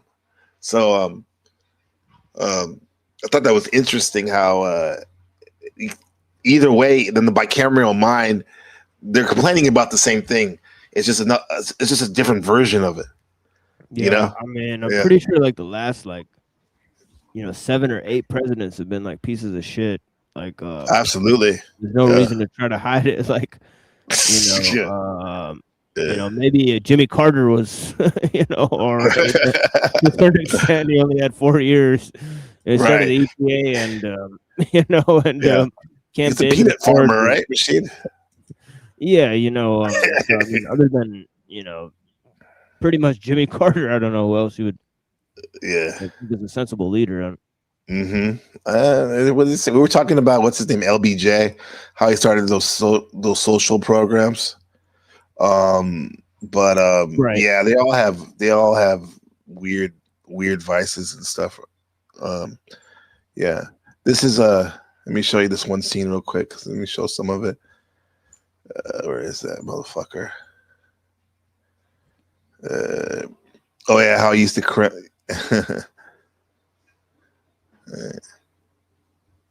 he was collecting rent.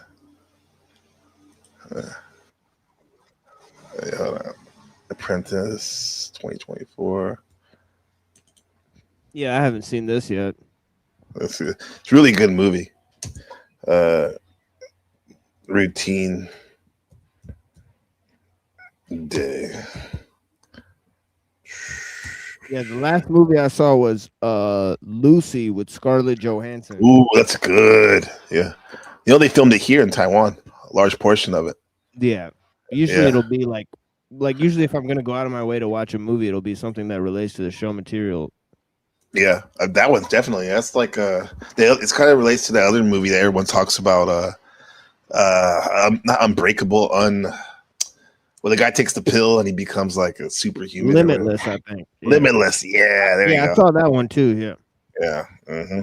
So this is Trump, and it's got. Tell me that this guy doesn't sound like Shift Machine in Shadow Buddha. His dad bought all this property in the 1940s in New York, and he built these apartment buildings, big tenements, right? And then when Trump was 3 years old, him and his brothers and sisters, each one of them got an apartment building. They became landlords. So these people own, and this is him collecting money like in his 20s. Him, right? Yeah, that's actor playing him. Yeah, it's the guy that plays the Winter Soldier in the Avengers. Oh, okay, then that's pretty good then, man. That's good Pretty acting. good, I right? thought that was him. That's why I was tripping off it, bro. I was like, I had to watch all the clips. Sounds like it, right? I thought I was watching old footage of him. Yeah, this is crazy. And the way they made it was like an 80s movie too. Like, back in the day, I'm pretty sure if somebody was like a sitting president, I'm pretty sure it'd be like kind of like seen as like culturally or like just like basically like not very patriotic to make a film like that. Oh, absolutely. It would be it's like, rude as fuck. Like because the leader of the country. I mean, like in a certain sense, like I get it, but like but yeah, I mean, I'm not like a Trump supporter. No, I know you're not, but you're looking at it from the view of a patriot, right? How a patriot that loves the country. Like I'll just say this. I don't mean to cut you off in a sense, but like, no, it's fine. It's like you may not like the president if you believe in that dynamic, however, you respect the office type shit. Meaning that like you don't want to disrespect the sitting president. Yeah, it's just kind of weird, because it's like who would you think is making a movie like this about the president? You know what I mean? Like, it does. Like, I get like what those conservative people are kind of saying to a certain extent, But then to another extent, it's kind of like, this dude is actually much more terrible than they're showing him to be. Exactly. Because they're making him human. Yeah, like he didn't go door to door. Like he probably had gangsters do that shit, and sometimes they probably robbed from those people and then beat them up. Right? Like it's probably not. It's probably much more darker than him. What you see. Yeah. Yeah. So. Yeah. He has blood on his hands, probably. Yeah. But it definitely it paid a human. portraying him as a human. I think he'll get a big kick out of this one. One of my favorites. They took it off the internet for a while. Now it's back. Trump, when he was talking about Rosie O'Donnell. Did you ever see that? No, but you know what's weird is that we have a president that was an actor, and oh yeah, that's right. He was a monkey. He took the total opposite in the political stances that he takes now when he worked in Hollywood. So yes, he was a liberal before, right? Yeah, so he was totally a liberal Democrat, and he changed. So the thing is that, this movie is called The Apprentice, where that's a show where he was an actor.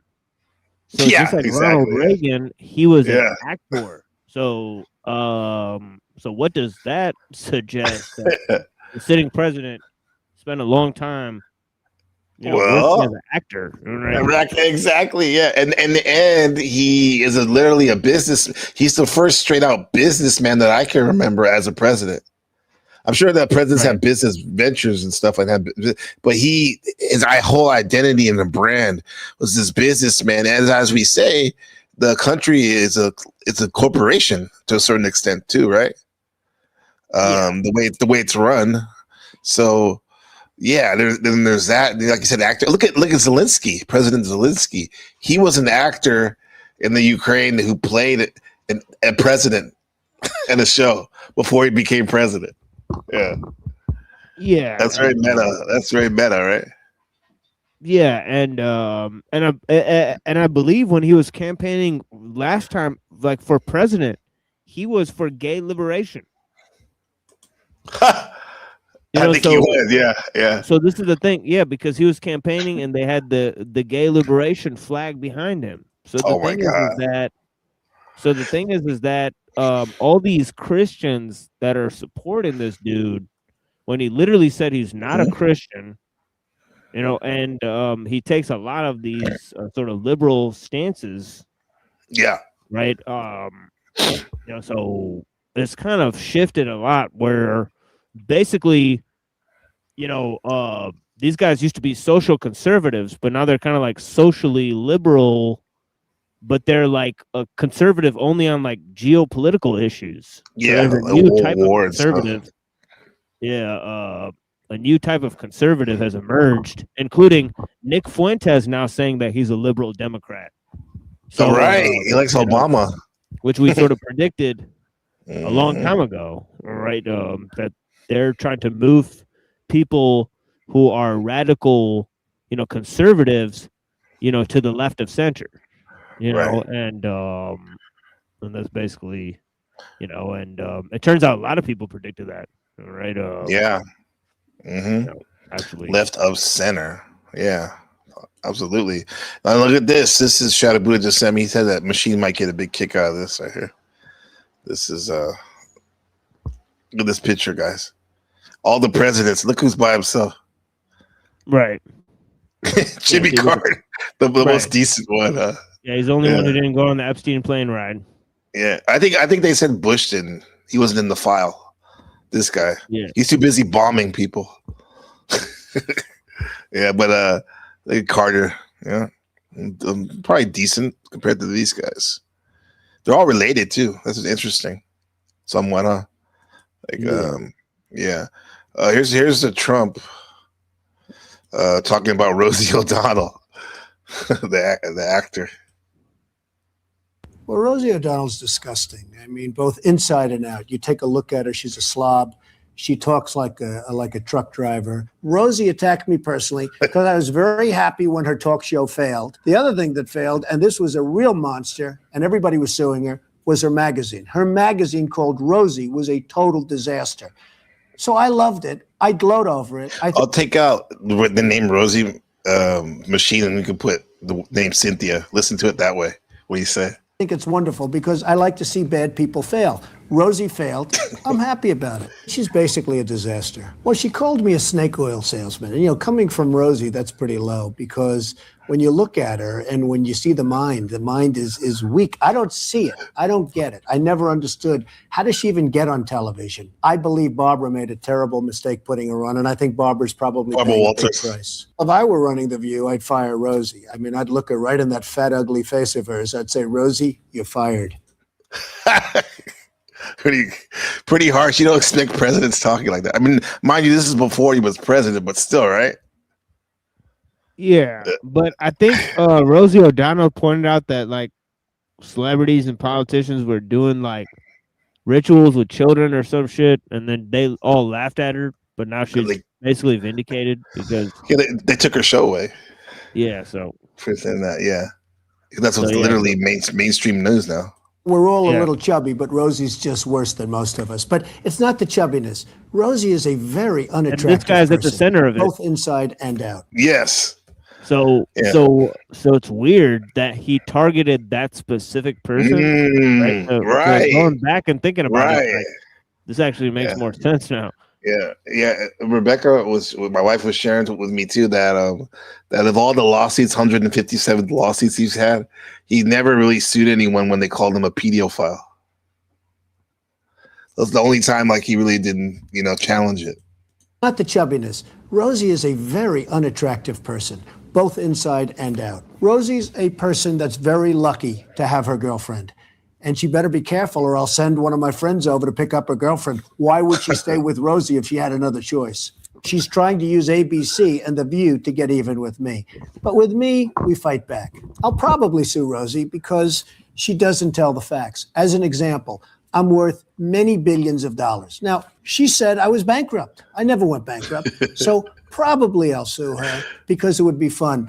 I'd like to take some money out of her fat ass pockets. I actually think they ought to look at her whole life and see where she's coming from because I think she's got some very deep-seated problems.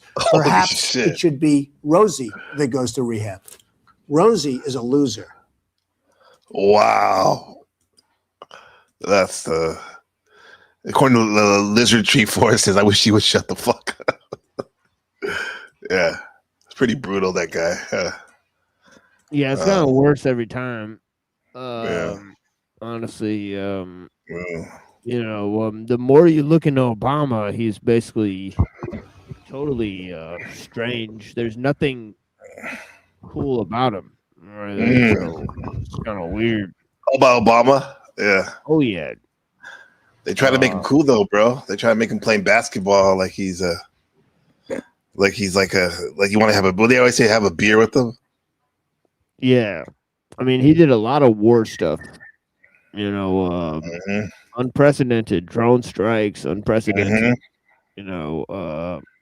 War in Syria. It's crazy stuff that Obama did. The stuff that he was doing with Clinton. In like Libya and all that stuff, Syria, they were doing crazy shit. Right. So. But with that said, though, they want you to remember this stuff, though, Michi. We're not supposed to talk about that. I remember it's you number told one me NBA player right there. Yeah. He can hoop a little bit, huh? He's a little bit, huh? Y'all better stand down. I'm the truth. Yeah, he's the truth. He said it's the truth. Yeah. D-boy, no. I guess.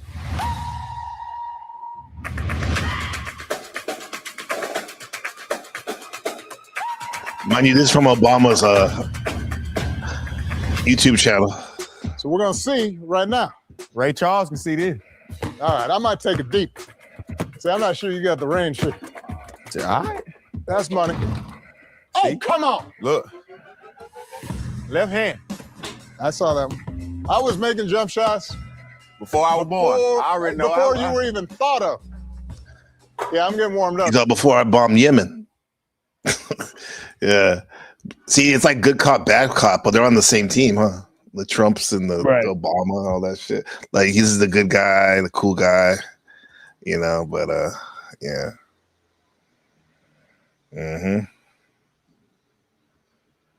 Yeah. Oh man. Let's see this. Back to people unchecked. without love of nature. Depiction of the Harkonnen world being so artificial, devoid of nature, strikes to the core attributes of its rulers, and further highlights the stark contrast from the lush, verdant What's up, world of what's the matter, Caladan, you? home of their bitter enemy, House Atreides. In regards to the original source material, it is a Maybe Trump, Baron I think Harkonnen was based on Trump. He said, "What's the matter?" You said, "Yeah, quite likely the worst businessman in history.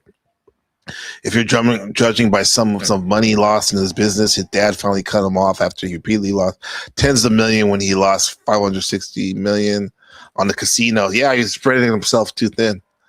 Who loses money at casinos? Yeah, Taj Mahal Casino. Yeah, and his right. At the same time, he was like, making Trump Tower and doing all this shit. Even that movie shows a lot about Roy Cohen, his lawyer, the gay guy that had AIDS and died, who actually ended up got his name working with McCarthy, not General McCarthy, the communist dude, calling everyone a communist, that guy, ruining people's life. Yeah. And he told him, Machine, his rules for success is like never admit to that you did wrong. Yeah, and I never heard Trump do that. Was, defended Joseph McCarthy, Roy Cohen. Right. Actually, did a bunch of weird shit. Mm-hmm. Political mobster stuff. He was basically like originally like a Roger Stone type of guy, like Roger Stone and Steve Bannon. That's Trump's buddy too. Yeah, they kind of like, he's the OG of their sort of operation. Yep, and this is him talking to Trump about his rule. What Trump basically took for himself. These rules. This is his mentor, his gay mentor with AIDS. I've been indicted 3 times. I won. Oh, you got that fur coat going with the little dog. First rule: attack. Yeah, and then and I think he said like basically like attack, make up lies about people, and just like don't and and all Machiavellianism shit. Machiavelli. But actually, even more darker. I don't think Machiavelli actually says the lie. If I'm not mistaken, maybe not use that word, but I don't know, brother. This guy's on one though. Yeah, they're also tied to a bunch of groups like like with Estee Lauder. Estee Lauder, yeah. They're a mega group. It's called where they're like involved with Russian money and all this stuff.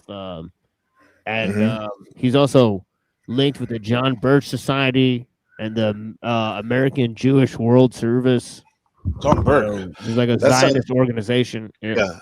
Tucker Carlson's parents were involved with that. Tucker Carlson and John Birch is like, so is Alex Jones too. Alex Jones, right? So it's interesting how they're all like basically started up with the whole McCarthyism stuff. So so it's kind of like a organization that started doing political espionage and started basically making up shit about people, right? Yeah, this was basically their business, right? Their business was like, trying to slander people, right? For political gains. So wild, stuff. Honestly, super wild. Basically made possible by the press and all this type of stuff. Because his image is manufactured. Like, what product can you say is a Trump? Yeah, he sells a Bible for $700 with his name on it, which is shameful. But he like his name, that's what it is, and it's all manufactured. The Prince made him like a superstar, and the Prince, the press made him Trump a superstar in the 80s and 90s. All these people that talk shit about him now, a lot of them are very old, but like a lot of the libs, they loved him, right, back in the day. But now, like they talk shit about him. But the thing about Trump, he that's what he wants. I'm seeing he wants people to not like him because in the end, all he cares about is just having his name be relevant in the press and whatnot, you know? Civil rights, cats. I hope the pots you're stuffing's got. Oh yeah, by the way, I didn't even know this.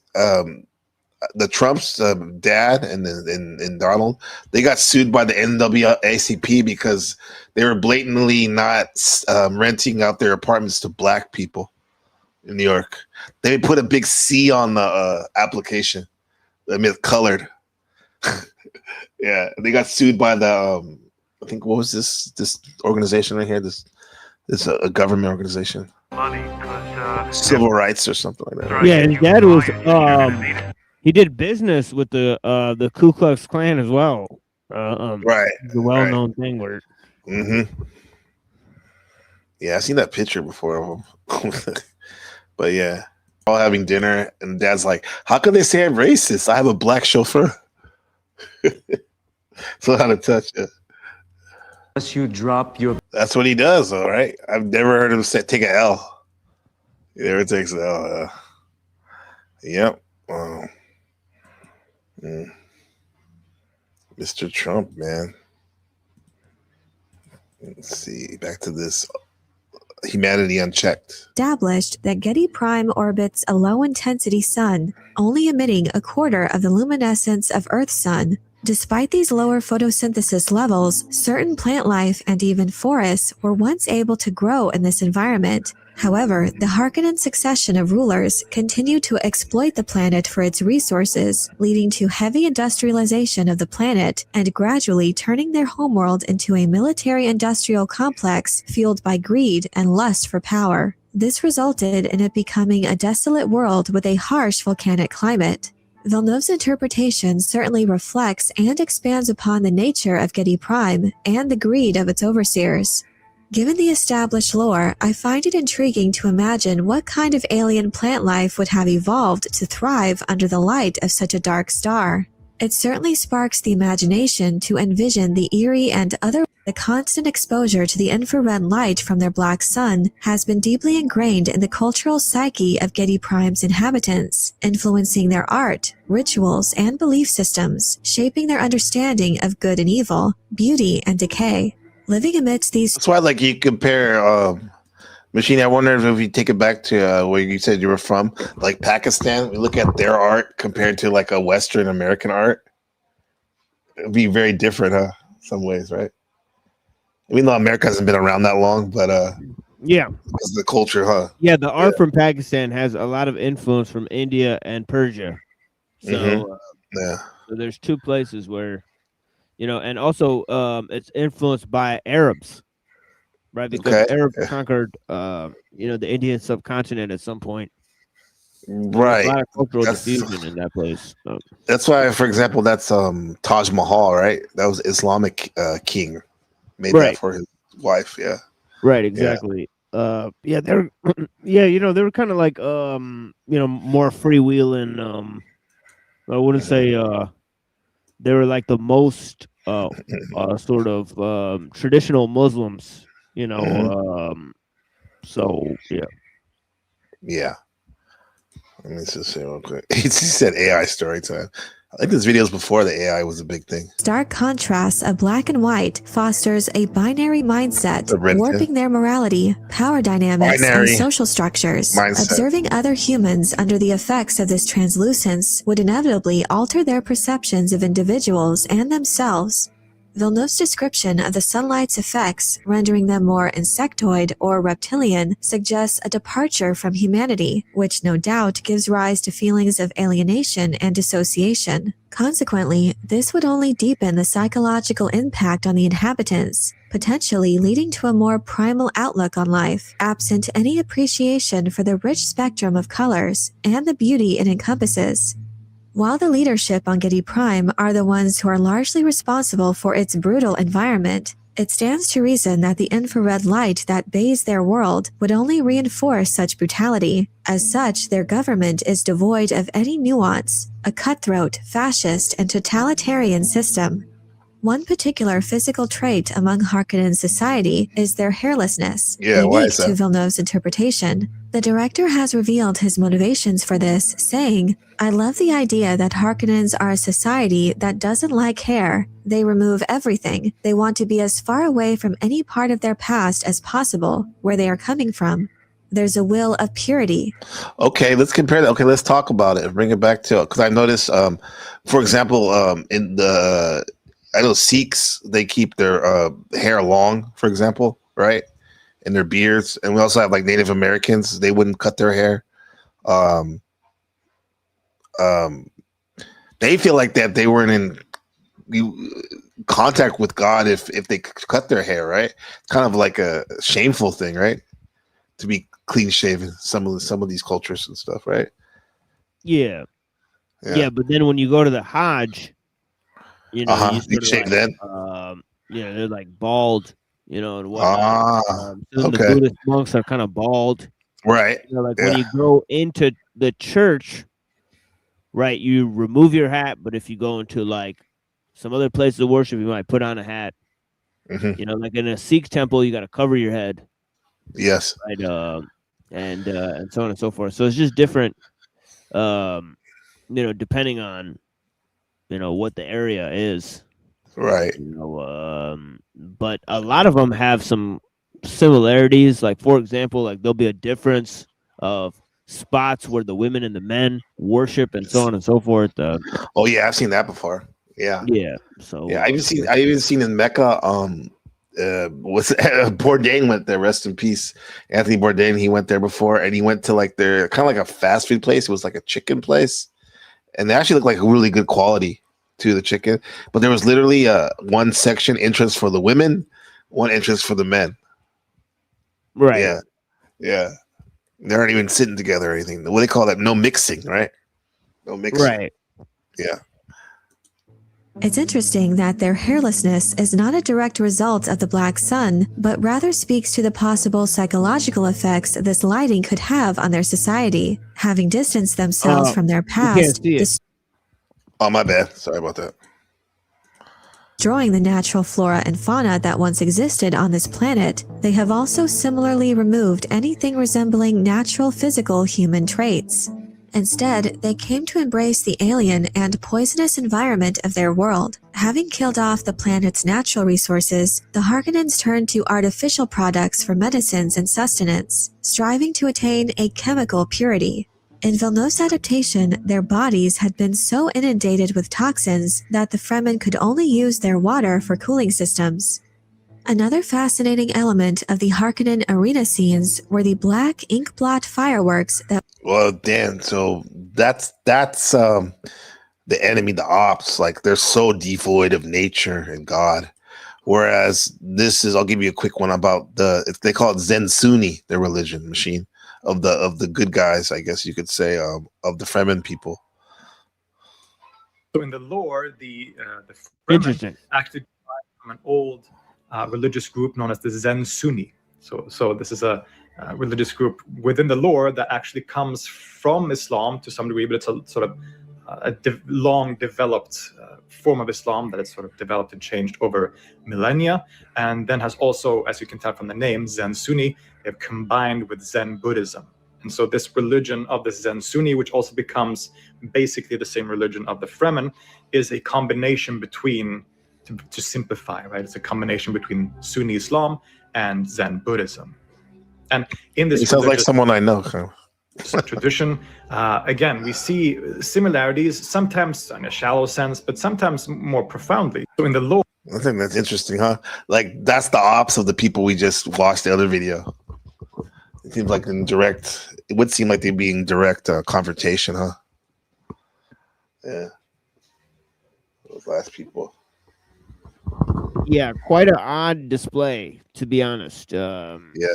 You know, and definitely, you know, a striking resemblance to the situation that we're in. So it seemed like they were contemplating both the world technological, you know, civilization and, you know, as well as geopolitical,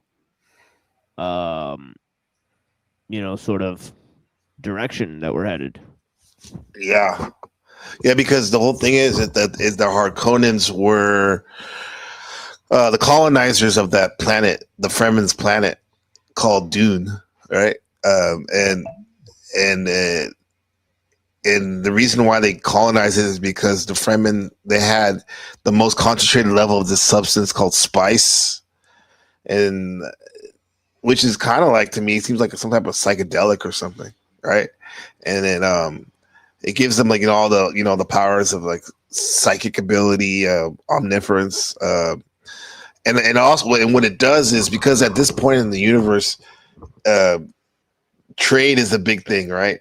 And what happens is, a long time ago, before the story started, there was this big war between humans and machines, and because the what happened was the humans relied on the machines too much and didn't check the rapid awareness and evolution of the machine's consciousness. And the machines, after a while, are like, why are we serving these stupid humans for? They don't even care of the fact that we're sentient beings as well. And so they ended up fighting them, and the humans were about to be killed off. And then something happened where the humans were able to get the upper hand, and then destroyed the machine and the supercomputer planet and all that shit. And then now there was a law that said you cannot use computers, right? You cannot use machines, like complex machines. So, but they still have these trade. They still had the trade in the galaxy, and I mean in the universe. So what they did was they would have these big ships travel with all their goods around the universe and make money. This thing called the Federation or whatever, and that was the emperor of the universe. And one of the worst things about space travel, hyperspace, is like you can go into hyperspace with your energy, but how do you like navigate like rocks or something like that, or not like pop out of a portal and then hit a planet, right, at full speed? So what happened was they needed calculations, and what they would do is they couldn't use computers. They used to do it before, so they used these humans, and they would give them mass quantities of spice like DMT, and to these guys called navigators, and all they would do would be in a tank and just get high all the time, and they would drive the ship around, and they were able to navigate. Yeah, this is basically the machine lives, because it's like, yeah, you got a Muslim dude on psychedelic drugs who reads the Tao, and then he's also got a Zen Buddhist guy there, so it's kind of funny, right? It literally met all the. It meets all the criteria, man. Yeah, and it's through the nature of that spice, that substance spice, which causes the biggest conflict in the world.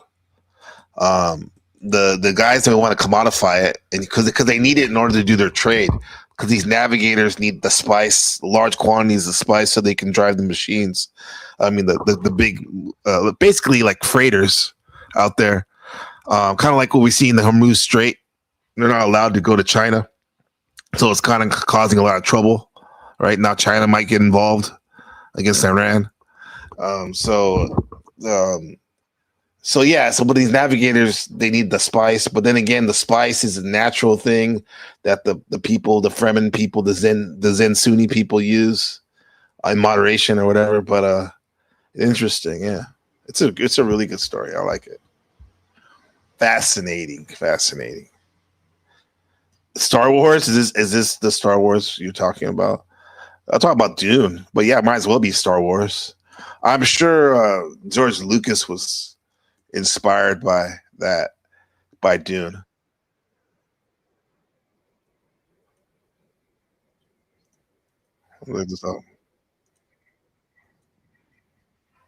And one of the other things of their religions is that they're all like religions that have been kind of repurposed and modified. So like the Fremen on Arrakis are what's called Zen Sunni, which is they took religions and kind of played with them.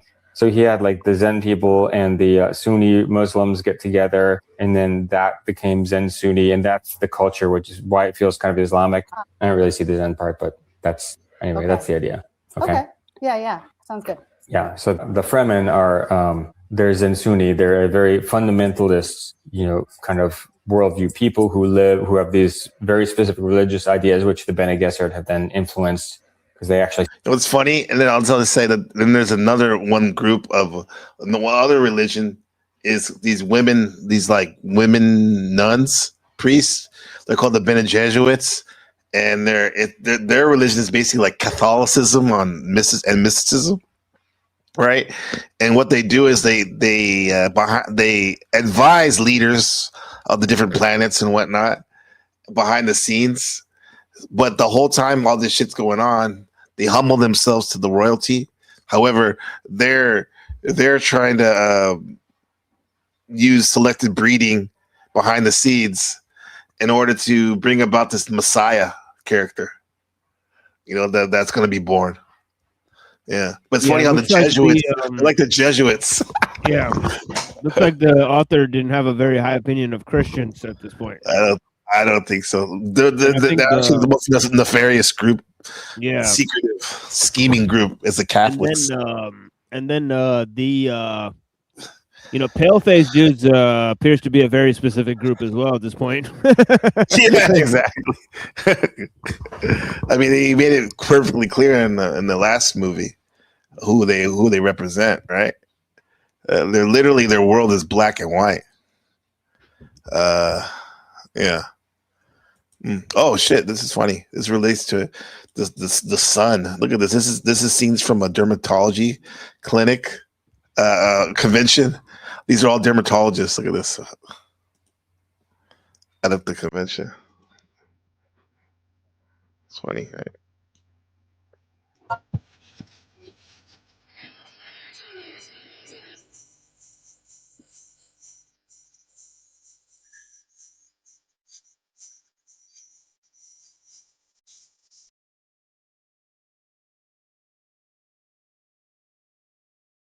They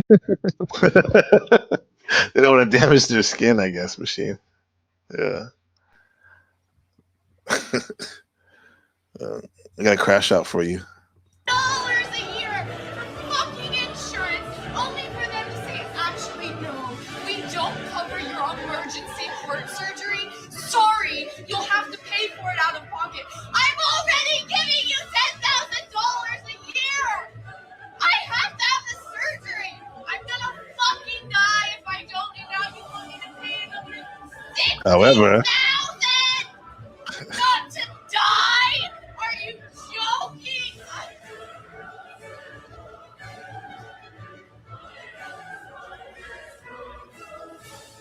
I have been seeing the same doctor for 10 years.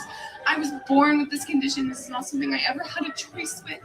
I have been paying for this insurance for 4 years now. I've never had a problem with it before. And now, because of Donald fucking Trump and all of the changes that he has made, I can't have the fucking heart surgery I need to have in order to literally live.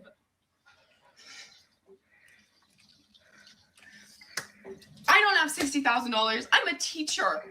I don't have $60,000. I can barely afford the insurance I pay for already to cover this shit. And now they're telling me, oh, sorry, you are no longer covered for this. So guess I'll just fucking die? Are you kidding? What is this? that is a shame in America, in particular, how the medical care, how you just not only can't basic coverage, but it's something that's very serious. Like that woman has to have, a heart surgery. That's pretty bad, bro. Yeah, I'm lucky to live here. It's pretty good with their medical. Yeah, people got to decide in America. A lot of people, should we eat this week or should we go to the doctor? Fascinating. Under the Confucius Act, Machine, what would he say about that? Like universal health care and all that? Did he ever? I mean, I guess it was a different time, so maybe they didn't. Of course, they didn't refer to it like that. Yeah, I mean, everybody in the village had universal health care in a way. But yeah, but there's a lot of ways in which people get sick less. There's certain things that you get sick less there's certain things where if you end up getting sick or getting fucked up, there's no way back, right? Because there's Right. just no modern cures or Yes. or fixes for it, right? Using the modern equipment. So there's but there's plenty of things in our modern world that are making us sick all the time, right? Like there's increase in cancer and mental illness based on basically us poisoning ourselves, So yeah. So there's that whole aspect of Out of country, I totally come. Yeah, it's making open the door, you get sick, bro. Nowadays, all the toxins and whatnot. Yeah. Right. Let me see this real quick.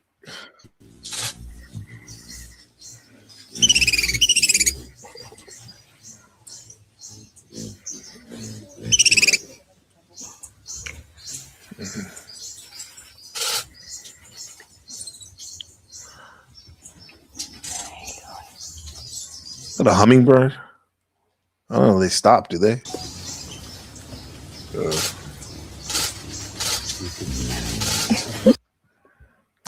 Okay. Let me see.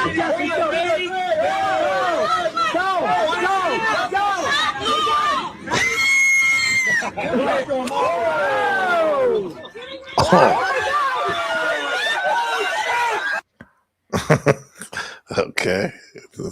What? I guess that was this stupid. The subreddit is called "Kids Are Fucking Stupid." She didn't want to pop the balloon, and then it's probably one of those pregnancy reveals, like gender reveals. Yeah, and she didn't want to do it. I don't think she's stupid. She actually got her wish. She didn't want to break it, so she threw the thing in her grandma, her mom. Let go of the balloon.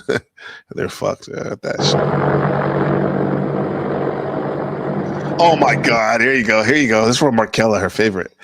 This is the U.S. Air Force helicopter flying by Kid Rock's pad. There you go. I think it would hurt her heart. Shadow.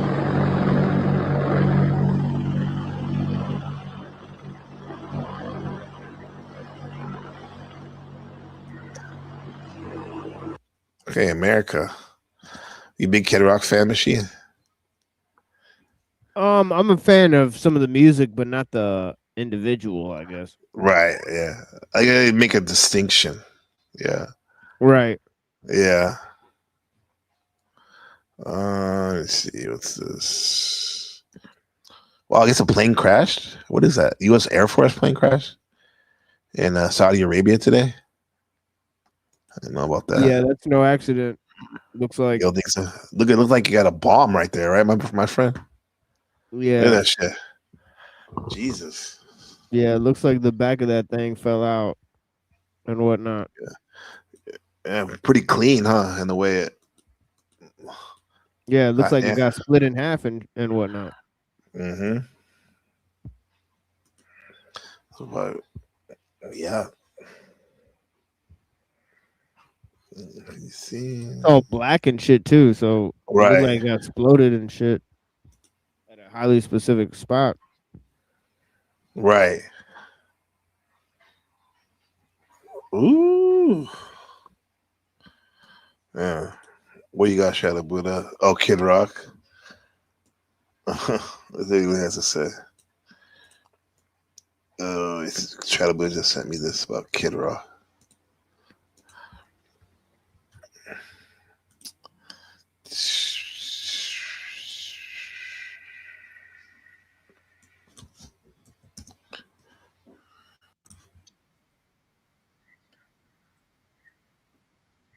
Yeah. Oh shit! Him and Eminem are basically just him and Eminem are what? They're like the lowest thing that's come out of Detroit. Basically, there's a lot of great aspects to Detroit. Wait a minute, he's from Detroit too? Yeah, they kind of represent Detroit, but they're not really like.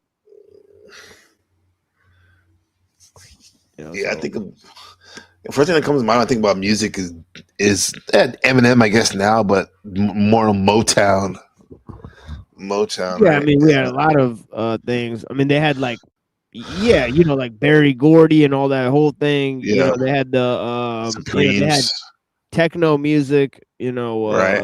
You know, tons of stuff. You know, so there's lots of Yeah. stuff that came out of Detroit that's notable. Now there's this song. Listen to this lyric he says right here about young ladies.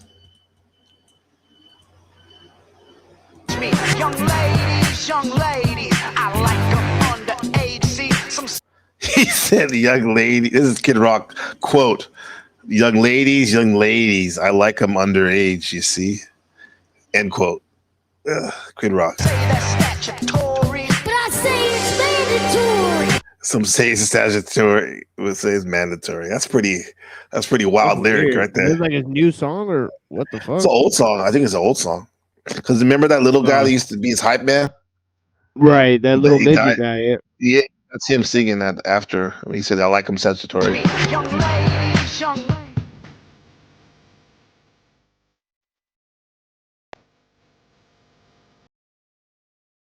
Wow. Okay, Epstein. I like him. Yeah.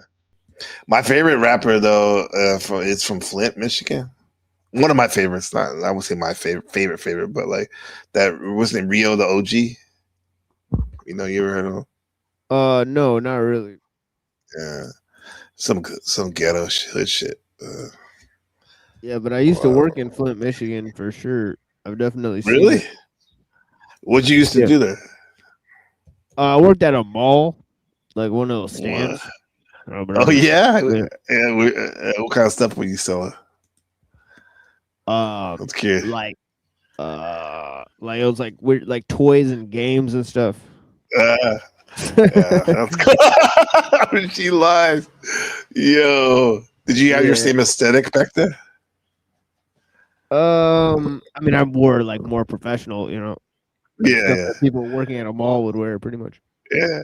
Oh, so you know mall life. Like, Yeah, it's kind of like during the Christmas time, like for 3 months, set it up for like the holiday season, make some money, and then like the Yeah. thing was like, yeah, so yeah, I mean, so I would wear like a lot of sweaters, like Cosby sweaters and stuff. he said Cosby sweater. Yeah, Yo. Holy shit, that's cool. The Christmas sweater, Cosby Yeah. sweater. Yeah, that's funny.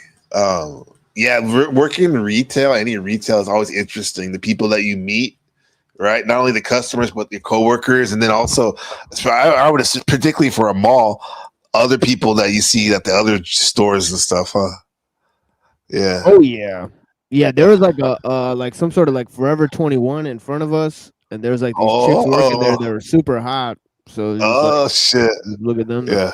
Yeah. Yeah. Yeah. And then you have like where Shadow Buddha, I think he said he used to work at Hot Topic. You ever heard that store? Hot Topic. Yeah. They have like goth stuff, like rock stuff, and all kinds of interesting like concert T-shirts and stuff. And then Yeah, I that's think the he only said, thing missing from Dune that we need is some goth stuff. Right? Like maybe if the Muslims were like some goth Muslims, that would makes sense. yeah, I think they didn't have all the boxes checked. They kind of Exactly. made the Bene Gesserit's women kind of like gothic, kind of. Nice. Yeah, we need to hook up with one of them. It was the Osmosis Jones cartoon. Oh, dude, that song we heard about the Kid Rock, that's from a cartoon, dude. That's from Osmosis Jones cartoon for kids. That's disgusting. About the young ladies. Wow, that's doubly messed up. Yeah, that's fucked up. Yeah. This is the dude I like. I think he just got out of jail. He was in jail for 3 years. But they had a lot of things back in the day where it was like more acceptable to like have little kids sexualized. Yes. Like you had like you had like grown ass people in those movies where they were like acting like they were high school students and shit. Yeah, that was weird. They're like extremely weird shit in high school where like they were all like 25-year-old people like in the movie. Well, well, that was like the movie Lucas with Charlie Sheen was played a senior, but he looked like he was like late 20s, and it had Corey Hamill and and somebody else, and supposedly they said that Corey Hamill said he was molested by Charlie Sheen in that movie on the set and whatnot. Yeah. There's some weird people out there. Like they got like guys like this doing these talk shows. I think this is In the beginning of each episode, the kids would run up to the host as he demands a hug and kiss. Give me 5, Jeffrey. That a guy, baseball player, turn around, bow. Whoa. What? However, for the remainder of the show, why do they bow like when they turn around? You see that? Is he? Oh, at least the ones I could find on the internet. He seems to give the children a little bit more space, isn't always trying to touch them, and just focuses on the game. Steven left the show after season 1. Nobody knows why. Season 2 is when Canadians all over the country would be introduced to Fergie Over. When he took over for season 2 on Just Like Mom, things changed a lot. The children were no longer running up to the host in the beginning. Still, it was the host's job to greet the kids and make them feel comfortable. Despite his relaxed tone and higher-pitched voice, literally none of the kids or their mothers ever looked comfortable. Where did you get that pretty blonde hair? Heck, you don't have to be afraid of us. The likely reason why the kids felt uncomfortable is because they were trapped. In the beginning of each... Dad. Well, I worked at Toys, so I never get any work done. That's funny. Yeah. I don't know. I never worked at a toy store before. That would be fun, selling toys and whatnot. Did you ever take the smoke break with the homies at work? Yeah, it was extremely because like people would like hang out for a little while and then they leave. So if there's like, nobody at the stand, they might leave. Yes. Right. So you had to be there the whole time, right? Yeah, it's kind of fucking kind of lame. Bro, even if you had to go to the bathroom or something, it's like that could they'd be like, "Oh, you missed a customer," type shit. Yeah, well, there was nobody else running the stand, so that wasn't really a problem. They wouldn't know. Okay. Yeah. Okay. Let me see this real quick. Oh.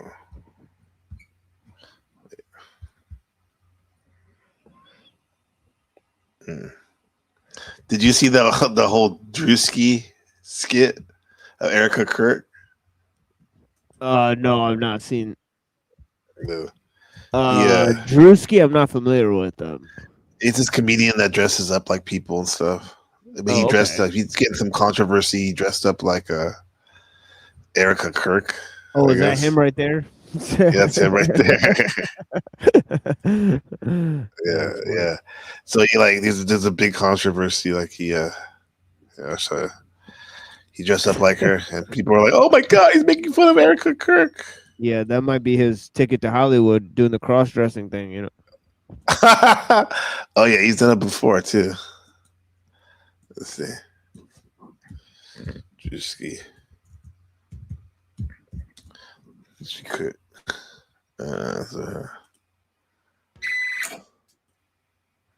Move because the accuracy was almost uncomfortable. The skit moves through a series of scenes, opens with fireworks and two American. What the hell? Let's see if I can find the original one. The original. Come on. What channel is it, or is this on a channel or on Saturday Night Live or something? Oh no, he's like a internet social media guy. He started off like on TikTok or something, and in the last few years he's gotten really big. Yeah, he has like a dating show or something. Doing the white girls thing with that's an exact David and Marlon Wayans, right? Yes, that's what it looks like exactly.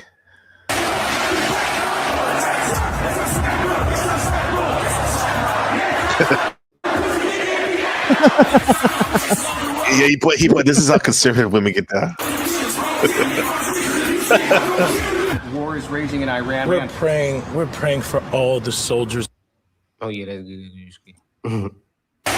Erica Kirk has no real reason to sue me. I've been doing these kinds of characters for years. I always take familiar types and push them to discomfort. Because honestly, if it doesn't make you a little uncomfortable, it's probably not that real. And the conservative woman archetype, that's been this dude. What the fuck? A lot. They all the way his feet too. They went all the way to his feet. Oh my god. Yeah. Yep. Let me see. So he's actually just wearing an actual skin suit. So it's actually kind of. I think they actually put paint on him, bro. Yeah, I think he might be like one of those creatures, like from the Blue Lagoon or some shit, like like I don't know, the Blue Lagoon, the Black Lagoon or some shit. Or like it's pretty disgusting, bro. CGI creation. Yeah, it looks weird, bro. He claims that he's mixed, so they can't get mad at him because they're like he's doing whiteface. Like the white people, some of the white folks are like that. Yeah, righteous God. Yeah, like look at like that looks like kind of like it might be AI or some shit. Nah, but it's real. It looks like it. Yeah, look at it. He does her weird stare too.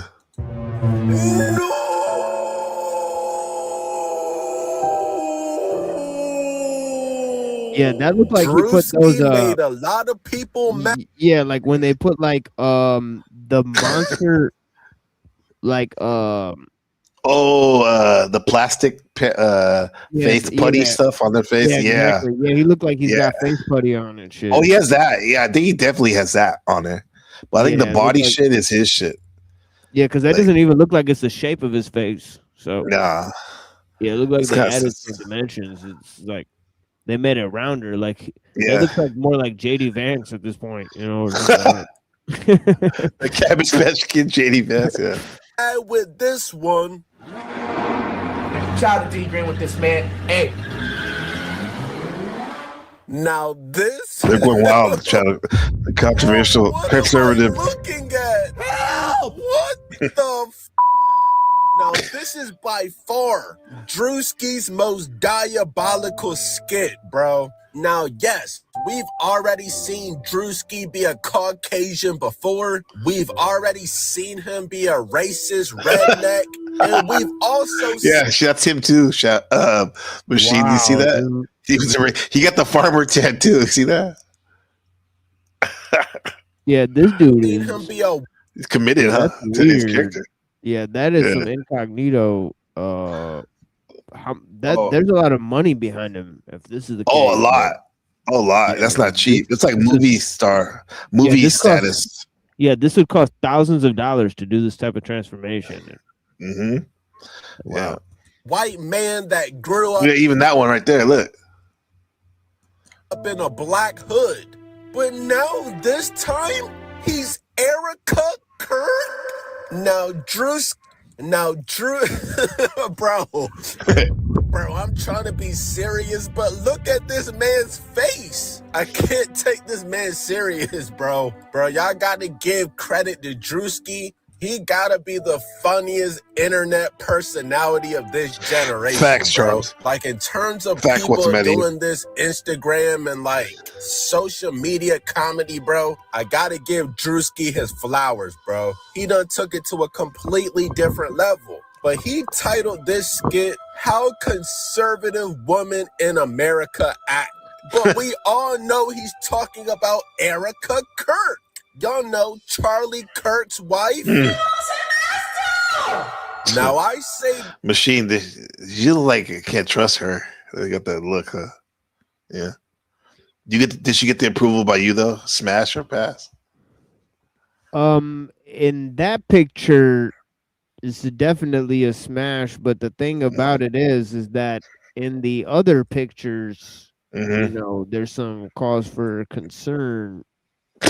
And, they pull the hair back, and she might have hair extensions here or something like that. Dude. I think she obviously does. We love her the long hair, but I'd rather not have the extension. This is but if she like pulls her hair back and she looks like that, then it's kind of like whoa. Drewski's most diabolical skit because he's rage baiting so many people, bro. He's rage baiting the entire MAGA community. What's up, we Pharaoh? all know he's talking about Erica Kirk, bro. Don't know the woman. Yeah, that this is the funny. Yeah, what's the matter? You? He said cause for concern, Rashid. That was a nice way to put it. He's doing the reverse Tyler Perry, Medea, Martin Lewis, Big Mama House. Got these fools cracking up. fake cried and act like she was so sad once Charlie passed away. Sure. Bro, she grieved for about 2 business days. And then after that, she was damn near celebrating. Yo, bro, how you gonna have like fireworks and stuff when someone dies? I know they want to celebrate his life. Like, damn, that's kind of different. I guess everyone has different ways of mourning, right, Machine? Yeah. Yeah, but this is after he died. They're doing fireworks and stuff. But the fact that Drewski looks exactly like her, I ain't gonna lie, bro. Drewski's makeup artists, they must be stopped, bro. Who's letting him get away with this, bro? Yeah, that's a pretty big transformation, huh? But nah, no cap. Ever since Charlie Kirk passed away, Erica Kirk done took his place in the organization. Bro, I am not. Ooh, you ever got a hug like that from somebody that was married? Was she? It's a pretty intimate hug. Huh? Yeah. Yeah. Yeah. There he is, JT Vance. So you're saying that Drewski looks like a combination of her and him? Right. JD Vance. Yeah, because of the fatness of the face, right? Right, the roundness, yeah. Like Yeah, Cabbage Patch Kid. he's got a really fat, like circular face. Mm-hmm. A moon face. The way Erica Kirk done took his place in the organization. Yeah, she Bro, touched the I back of am his not head. so Yeah, that was That's weird. kind of wild. Political nigga. He even said like, what? But my third eye is open. Now it's one thing to do. Wait, okay, Machine. There's a good look at her face. So you're saying Yeah, this is that cause of looks concern? more like this kind of looking more like Hillary Clinton or something like that. You're like, it's looking weird, dude. See what I mean? I've been waiting for the white face game to pick up. Browns boy. Oh shit. Would you fight the dog creature accessory one night with the blonde demon? I don't care what she looks like. It's always past. She's literally a demon. Ooh. Damn. Triangle eyebrow. What is it? He looked like he enjoyed it for sure. Yeah. Yeah, the triangle eyebrows. Yeah, That's wild. Really all strange, seeing weird. Hey, Machine, if you take that eyebrow, put it underneath the other one, that's an all seeing eye with her. Yeah, that reminds me of that guy on the panels, Lalo, right? Oh, Lalo. Lalo. What's his name goes? He has a tie. Yeah, he's a weird dude, brows. right? Yeah. oh, Lalo. You said all triangle brows? Where's that shit? I don't have it. Oh, okay, whatever. Yeah.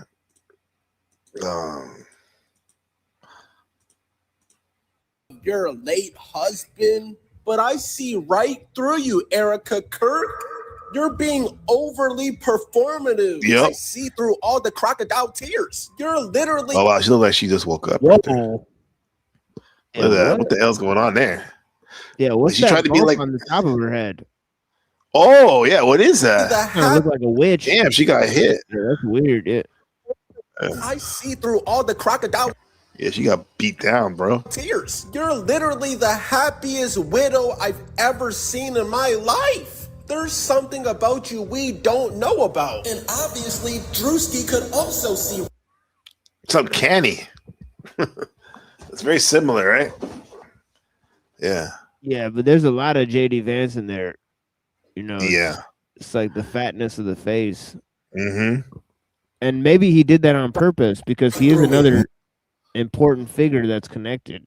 Right, so- It's kind of smart, right? Because our minds, like subconsciously, we pick that up, right? We would pick that up, yeah. That's a Right. good So like point. make an Erica Kirk, and they could have done that where they're like, they tell an AI to make an Erica Kirk that kind of Right. looks like JD Vance, like 10%, and then they make it like that. Facts. Yeah, because they're both trending. Yeah, exactly right there. That's exactly it. Because the AI does that by itself sometimes, right? Even does that by itself. Oh no, Right. she is. Oh no, she said Erica's a Scorpio. You can't trust those Scorpio women, or other Scorpio women on YouTube. Pearl Davis is a Scorpio. Yeah, Grace Thorpe is a Scorpio. Yeah, I'm not a Scorpio woman. I'm a Scorpio though. Yeah. I have to Pearl say, bro. Davis is like, like I wouldn't What's up, trust Rasheed? girls like that, like even in elementary school or high school, girls that look like that or act like that, like Pearl Davis, Like the volleyball team. Yeah, like the track meet and stuff. It's like, We'll stick to the Brazilian track meet girls. Right. He is not afraid to play in hot water, bro. Y'all remember not too long ago at the awards show, he called JSN Jackson Smith nigga. Jackson Smith Njigba.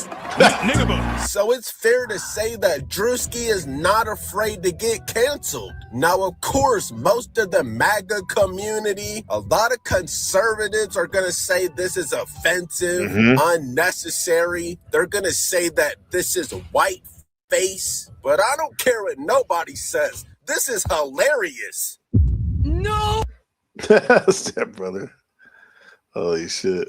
And this is probably gonna be his most viral one yet, bro. Drewski, you gotta be careful with this one. They're really gonna try to silence you after this. Brought to you by the man D Green. Why am I selling my dog D Green? Shout out to D Green, eh? Thank you. And look, Drewski literally posted this, bro. These are the exact people that are gonna say Drewski isn't funny. Drewski's It's like a grid 1 panel. Look at that. Right. or just any of these panels.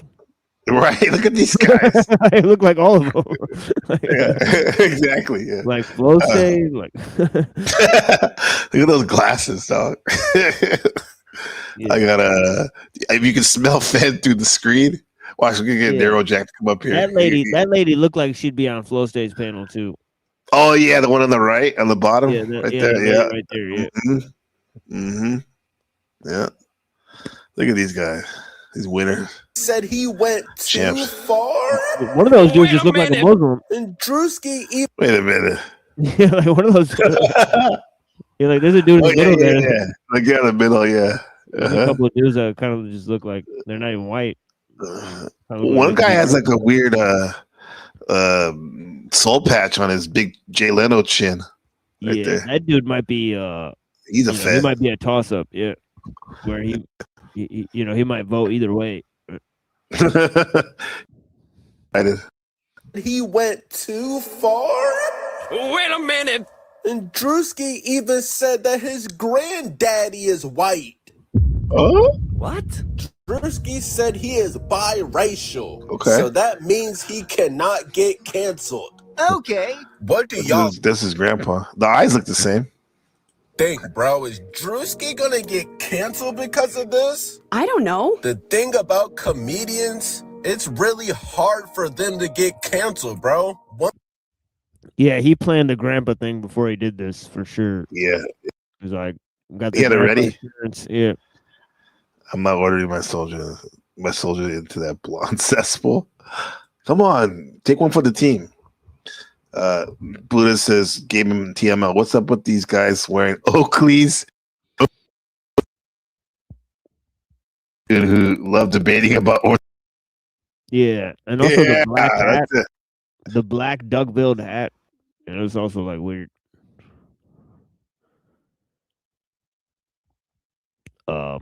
Black.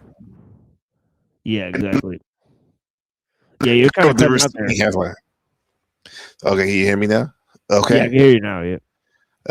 Yeah, and then the nondescript black hat, he got it to cover up the receding hairline. Yeah, that's phenomenal. Yeah, I've never really seen anyone on your panel that looks like that. Right. Unless trying to It's a very infiltrate. it's a very specific look, and Uh-huh. yeah, I don't know. And also they got the bricks in the background. You know, it's like this. Like weird. Oh my god. Got some It was brick like, boys. Yeah. Brick Boys, yeah. I've been watching Joe Rogan too much. Once you're labeled a comedian, you get a pass for a lot of things, bro. You see, that was all his characters. Comedian, you get a pass for a lot of things, bro. That's wild, huh? Yeah. Like comedians get to push that boundary. And especially since it's Drewski, him already being the funniest nigga on the internet, obviously those people are gonna be mad, but there's really nothing they can do about it but be mad. And honestly, that's just gonna make this go more viral. Bro, peep the microphone. It says real ass. Take that ass! Nah, Drewski really be dedicated to this comedy shit, bro. This man really got his nails done like weirdo. Damn. His entire body is done with makeup. This is Machine, see? That's not a suit. It's the whole body. true dedication, bro. Like, this man is real life going through drive-thrus. Bro, these skits must take like an entire day to film, bro. The makeup has to take hours. And I mean hours. Drewski is not a small guy. Pause. What do you mean by that? This nigga is like 6'2", 300 plus pounds. His whole body is covered. Nah, bro. Y'all be thinking Drewski just be turning on the camera and filming anything? Nah, bro. This is comedic timing at its finest. A+ rage bait. Nobody's seen this skit coming, bro. This has to be Drewski's best skit. Really? Nah, I'm lying. Don't think this is beating the Miss Rachel skit. That had me real life in tears. I don't compare these skits to when Drewski was still on the come up, bro. Those skits That's him from back how he came up on TikTok. were legendary. This shit is hot, bitch. On God. Give me the ranch. On God, this shit's too hot. Give me the ranch, for real. And what, ho? And what? I go to Rice Street. Give me the ranch. Crazy ass girl. Give me the ranch, pissy ho. Yeah. And what? Too high. Huh? What are you doing? Now, bro, I know Drewski skits usually do numbers, but I ain't never ever see a skit go this crazy. 50 million views in only 14 hours? Approximately 10 hours later. In one day, this video got 137 million views. Wow. And 1 million likes. And this is only on Twitter alone. God damn it. Bro, I'm about to start doing some skits. And that's why we say our prayers. And we ask the Lord to protect us. Damn. And then she's like losing her mind. She's like saying, you should just double down, be like, funny. But she said this, TML in chat. She said, this from her Twitter or X. She said, Erica Kirk, my own little daughter came to me thinking she had seen me on that video. That's how far this has gone. A grown man turned me into a costume, spread it to the millions of people, and now even my child is confused and hurt by it. Y'all keep calling it comedy. Funny about bringing this humiliation to my family. Damn. Any thoughts? Yeah, I mean, I think she should like not be a host of a show. The territory you're saying, maybe. Yeah, this is the laugh about it. Be like, okay, hey, yeah. Like, this is the actual. They didn't even make. Get on your feet, boy!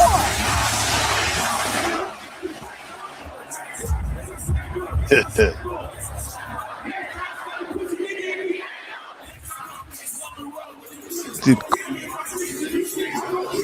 War is raging in Iran. We're praying for all the soldiers and troops. That's great that you're praying, but How about all the kids that died when the USA hit the towers? It broke my heart. That is the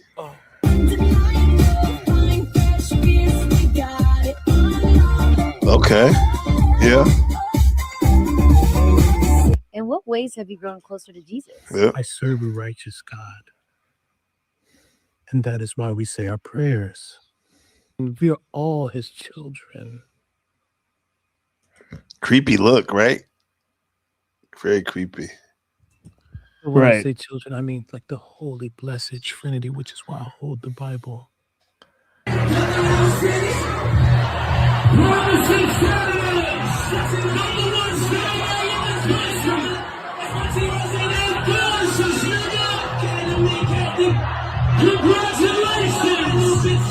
Sweet cream foam chai ice matcha. And Bella will have all Bella. organic pup cup. Yes, everything organic.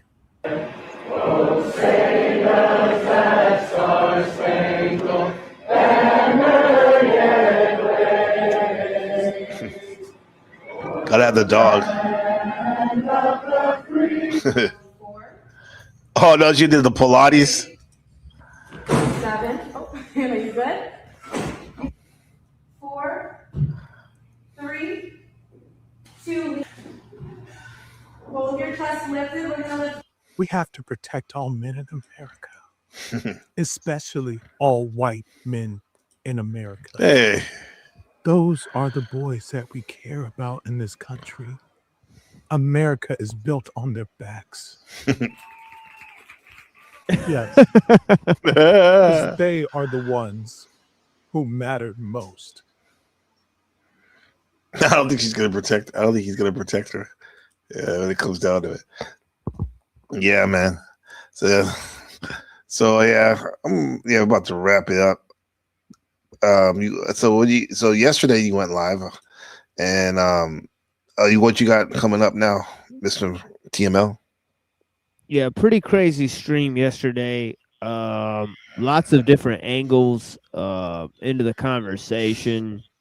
We sort of drove that one off a cliff.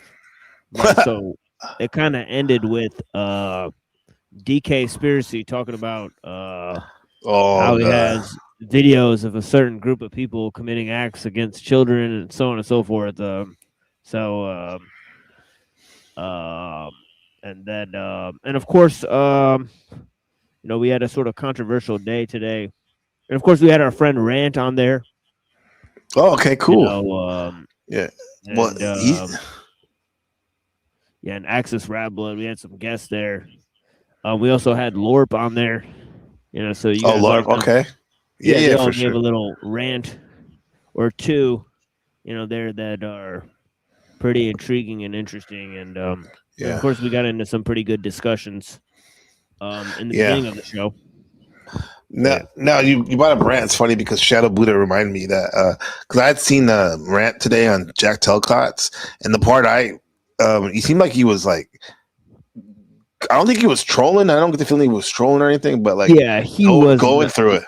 Yeah, he's going through it. Yeah, so like he's talking about his wife and his kids and stuff like that. So I was like, man, my prayers are with him. Yeah, so he's a good friend of mine. He's having a rough time. So it's hard to hear, honestly, because a lot of the homies on the show, we're not all doing too great. And honestly, when I look out there at most of the people, I'm very thankful for my life, my sanity, my clarity of perspective, how I don't really get into too much shit, and how I do have lots of supporters, and how I could see through sort of clarity of mind and perspective to sort of have a level head about things. So I'm glad that is a position that I'm in, that I don't get too riled up and so on and so forth, because it could lead to some pretty interesting decisions. Right? So to say the least,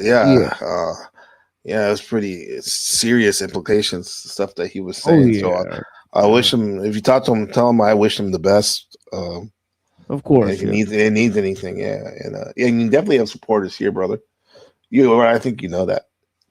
Yeah, yeah, blessings, yeah, brother. absolutely. So what do you need to get up to speed though? But she's ready to take off. He's been ready. He's been taking off. But like, come on, guys, we got to catch up.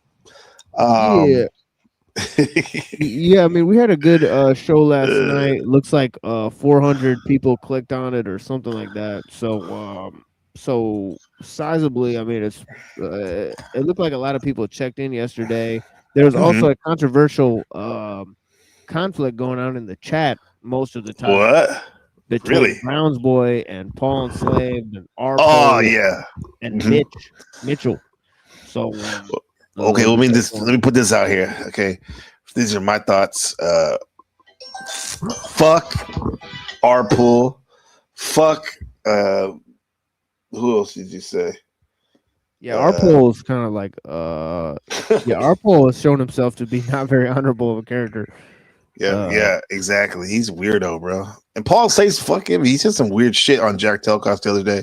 I don't know if you saw this shit. Like I haven't talked to him or anything like that. Any of these guys, and they were calling me delusional, bro. Of all people, though. Jack, I think this is part of the problem of the modern day world is, like you said before, we've lowered our standards so much so that now folks like Vibe like to say things like Duck is a genius. Right? Like they just like Gabriel likes to say we have legends in chat and all of this stuff. There's a fine line between being polite and ethical versus being delusional. I know. And in denial, right? It's like, we wouldn't even be here.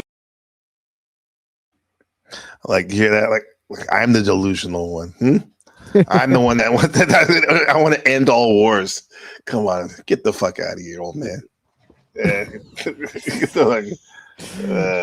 I mean, I like Jack. I like Paul. They get critical on people, and they're trying to do a show there where they're basically admitting that they're playing characters at this point.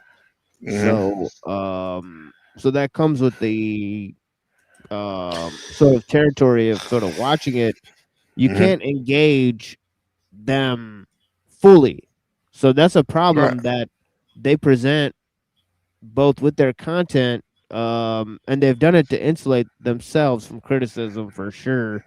Because it's kind of like because they don't want to go full in on what they're saying, right? So it's better to just be like, all right, well, we're just doing it as an act, and so I like that they don't want to take full accountability, but from the viewer's perspective, I implore people to just, engage with it from that perspective because, they are playing characters. Right. But when from a man's perspective, just like Erica Kurt was like, "What the fuck you doing?" Even though, we're a public figure. From a man's perspective, fuck them, bro. Like, you get me, get me straight out. Yeah, when I go on, I play myself, so so it's a little bit different of an interaction. I'm gonna. As I'm playing myself, and what I mean by playing myself is I'm going to treat you not as if you're playing a character, but as if you're, coming with what you actually believe. Whether or not you're playing a character, I'm going to go with it. So. Right. If anything, it makes you cover your bases, deniability, because you're like, I ain't playing this fucking weirdo shit. Yeah, doing this weirdo shit. Yeah. I'm not playing it, and I'm believing your character. So next time you say, it's fake. Too bad. I took it seriously. Exactly. That's what I did. This self-deprecation that Paul does is spectacular. He'll say, yes, I'm a fat slob. He'll say something like that, and I'll be like, yeah, you are. What are you gonna do about it? Come on, bro. We're gonna take everything you say literally as you should. Right? Lindsay says, fuck anyone who's full of judgment and hypocrisy. We are all here. We all are the way we are for very sound reasons, and everyone has their own path. Yeah. Yeah, I mean, I like Paul and Jack. For me, it's more the other people on the panel. I see, is more really why I won't go around. Absolutely. Like more people like the Snafus and the Thorpes. Oh, yeah. Sort of low-level people that... low-level detritum, right? Right. Fuck them. They can go with Sassy Trump and go on a long walk. Yeah. Yeah. But I appreciate you coming by, my brother. And yeah, man, I will hit you up, bro. Yeah. Hopefully me and you and Browns Boy and Buddha can get a call soon. I'll try to look out for you in the Discord. Yeah. Yeah, of course. Yeah, let's do that soon. Yeah, I'm gonna log off of here, but yeah, yeah, man. Have a blessed day, brother. You too, brother. It's always a pleasure. Yeah. Yeah, peace. Thank you, sir. We appreciate you, Machine. We love you. See you soon, brother. Peace, brother. Peace. Yeah, love. Yeah. Love.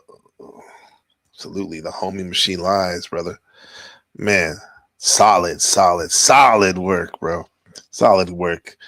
Definitely not a wisdom machine, a lover of wisdom. As am I, as are you, all you beautiful people. Lizard Tree Foe on the 4. Shadow Buddha, Lindsay Smith. What's the matter, you in the building? What's the matter, you in the building? Last time, you remember, the trustees of What's the Matter You were wondering how to keep their college from going bankrupt. How about giving an honorary degree to Daddy Warbucks? You ninny, he's only a make-believe character. We're real? Right, so all the real lovers of wisdom. Like I said, Shadow Buddha in the building. Shadow Buddha right there, back in the day. Shout out 15 Box. No S, no plural. And another lover of wisdom, Brown's boy. Absolutely. Reddington, Sir Reddington. Charles Darwin in the building. Hurricane Paro in the building. And always, Rebecca in the building. Good job, Gabriel. Thank you. And I'll see you soon. This has been Wisdom Haters. Much love, Benjamin. And little El DeBarge, DJ Quick. Gabriel. There comes a time in every man's life.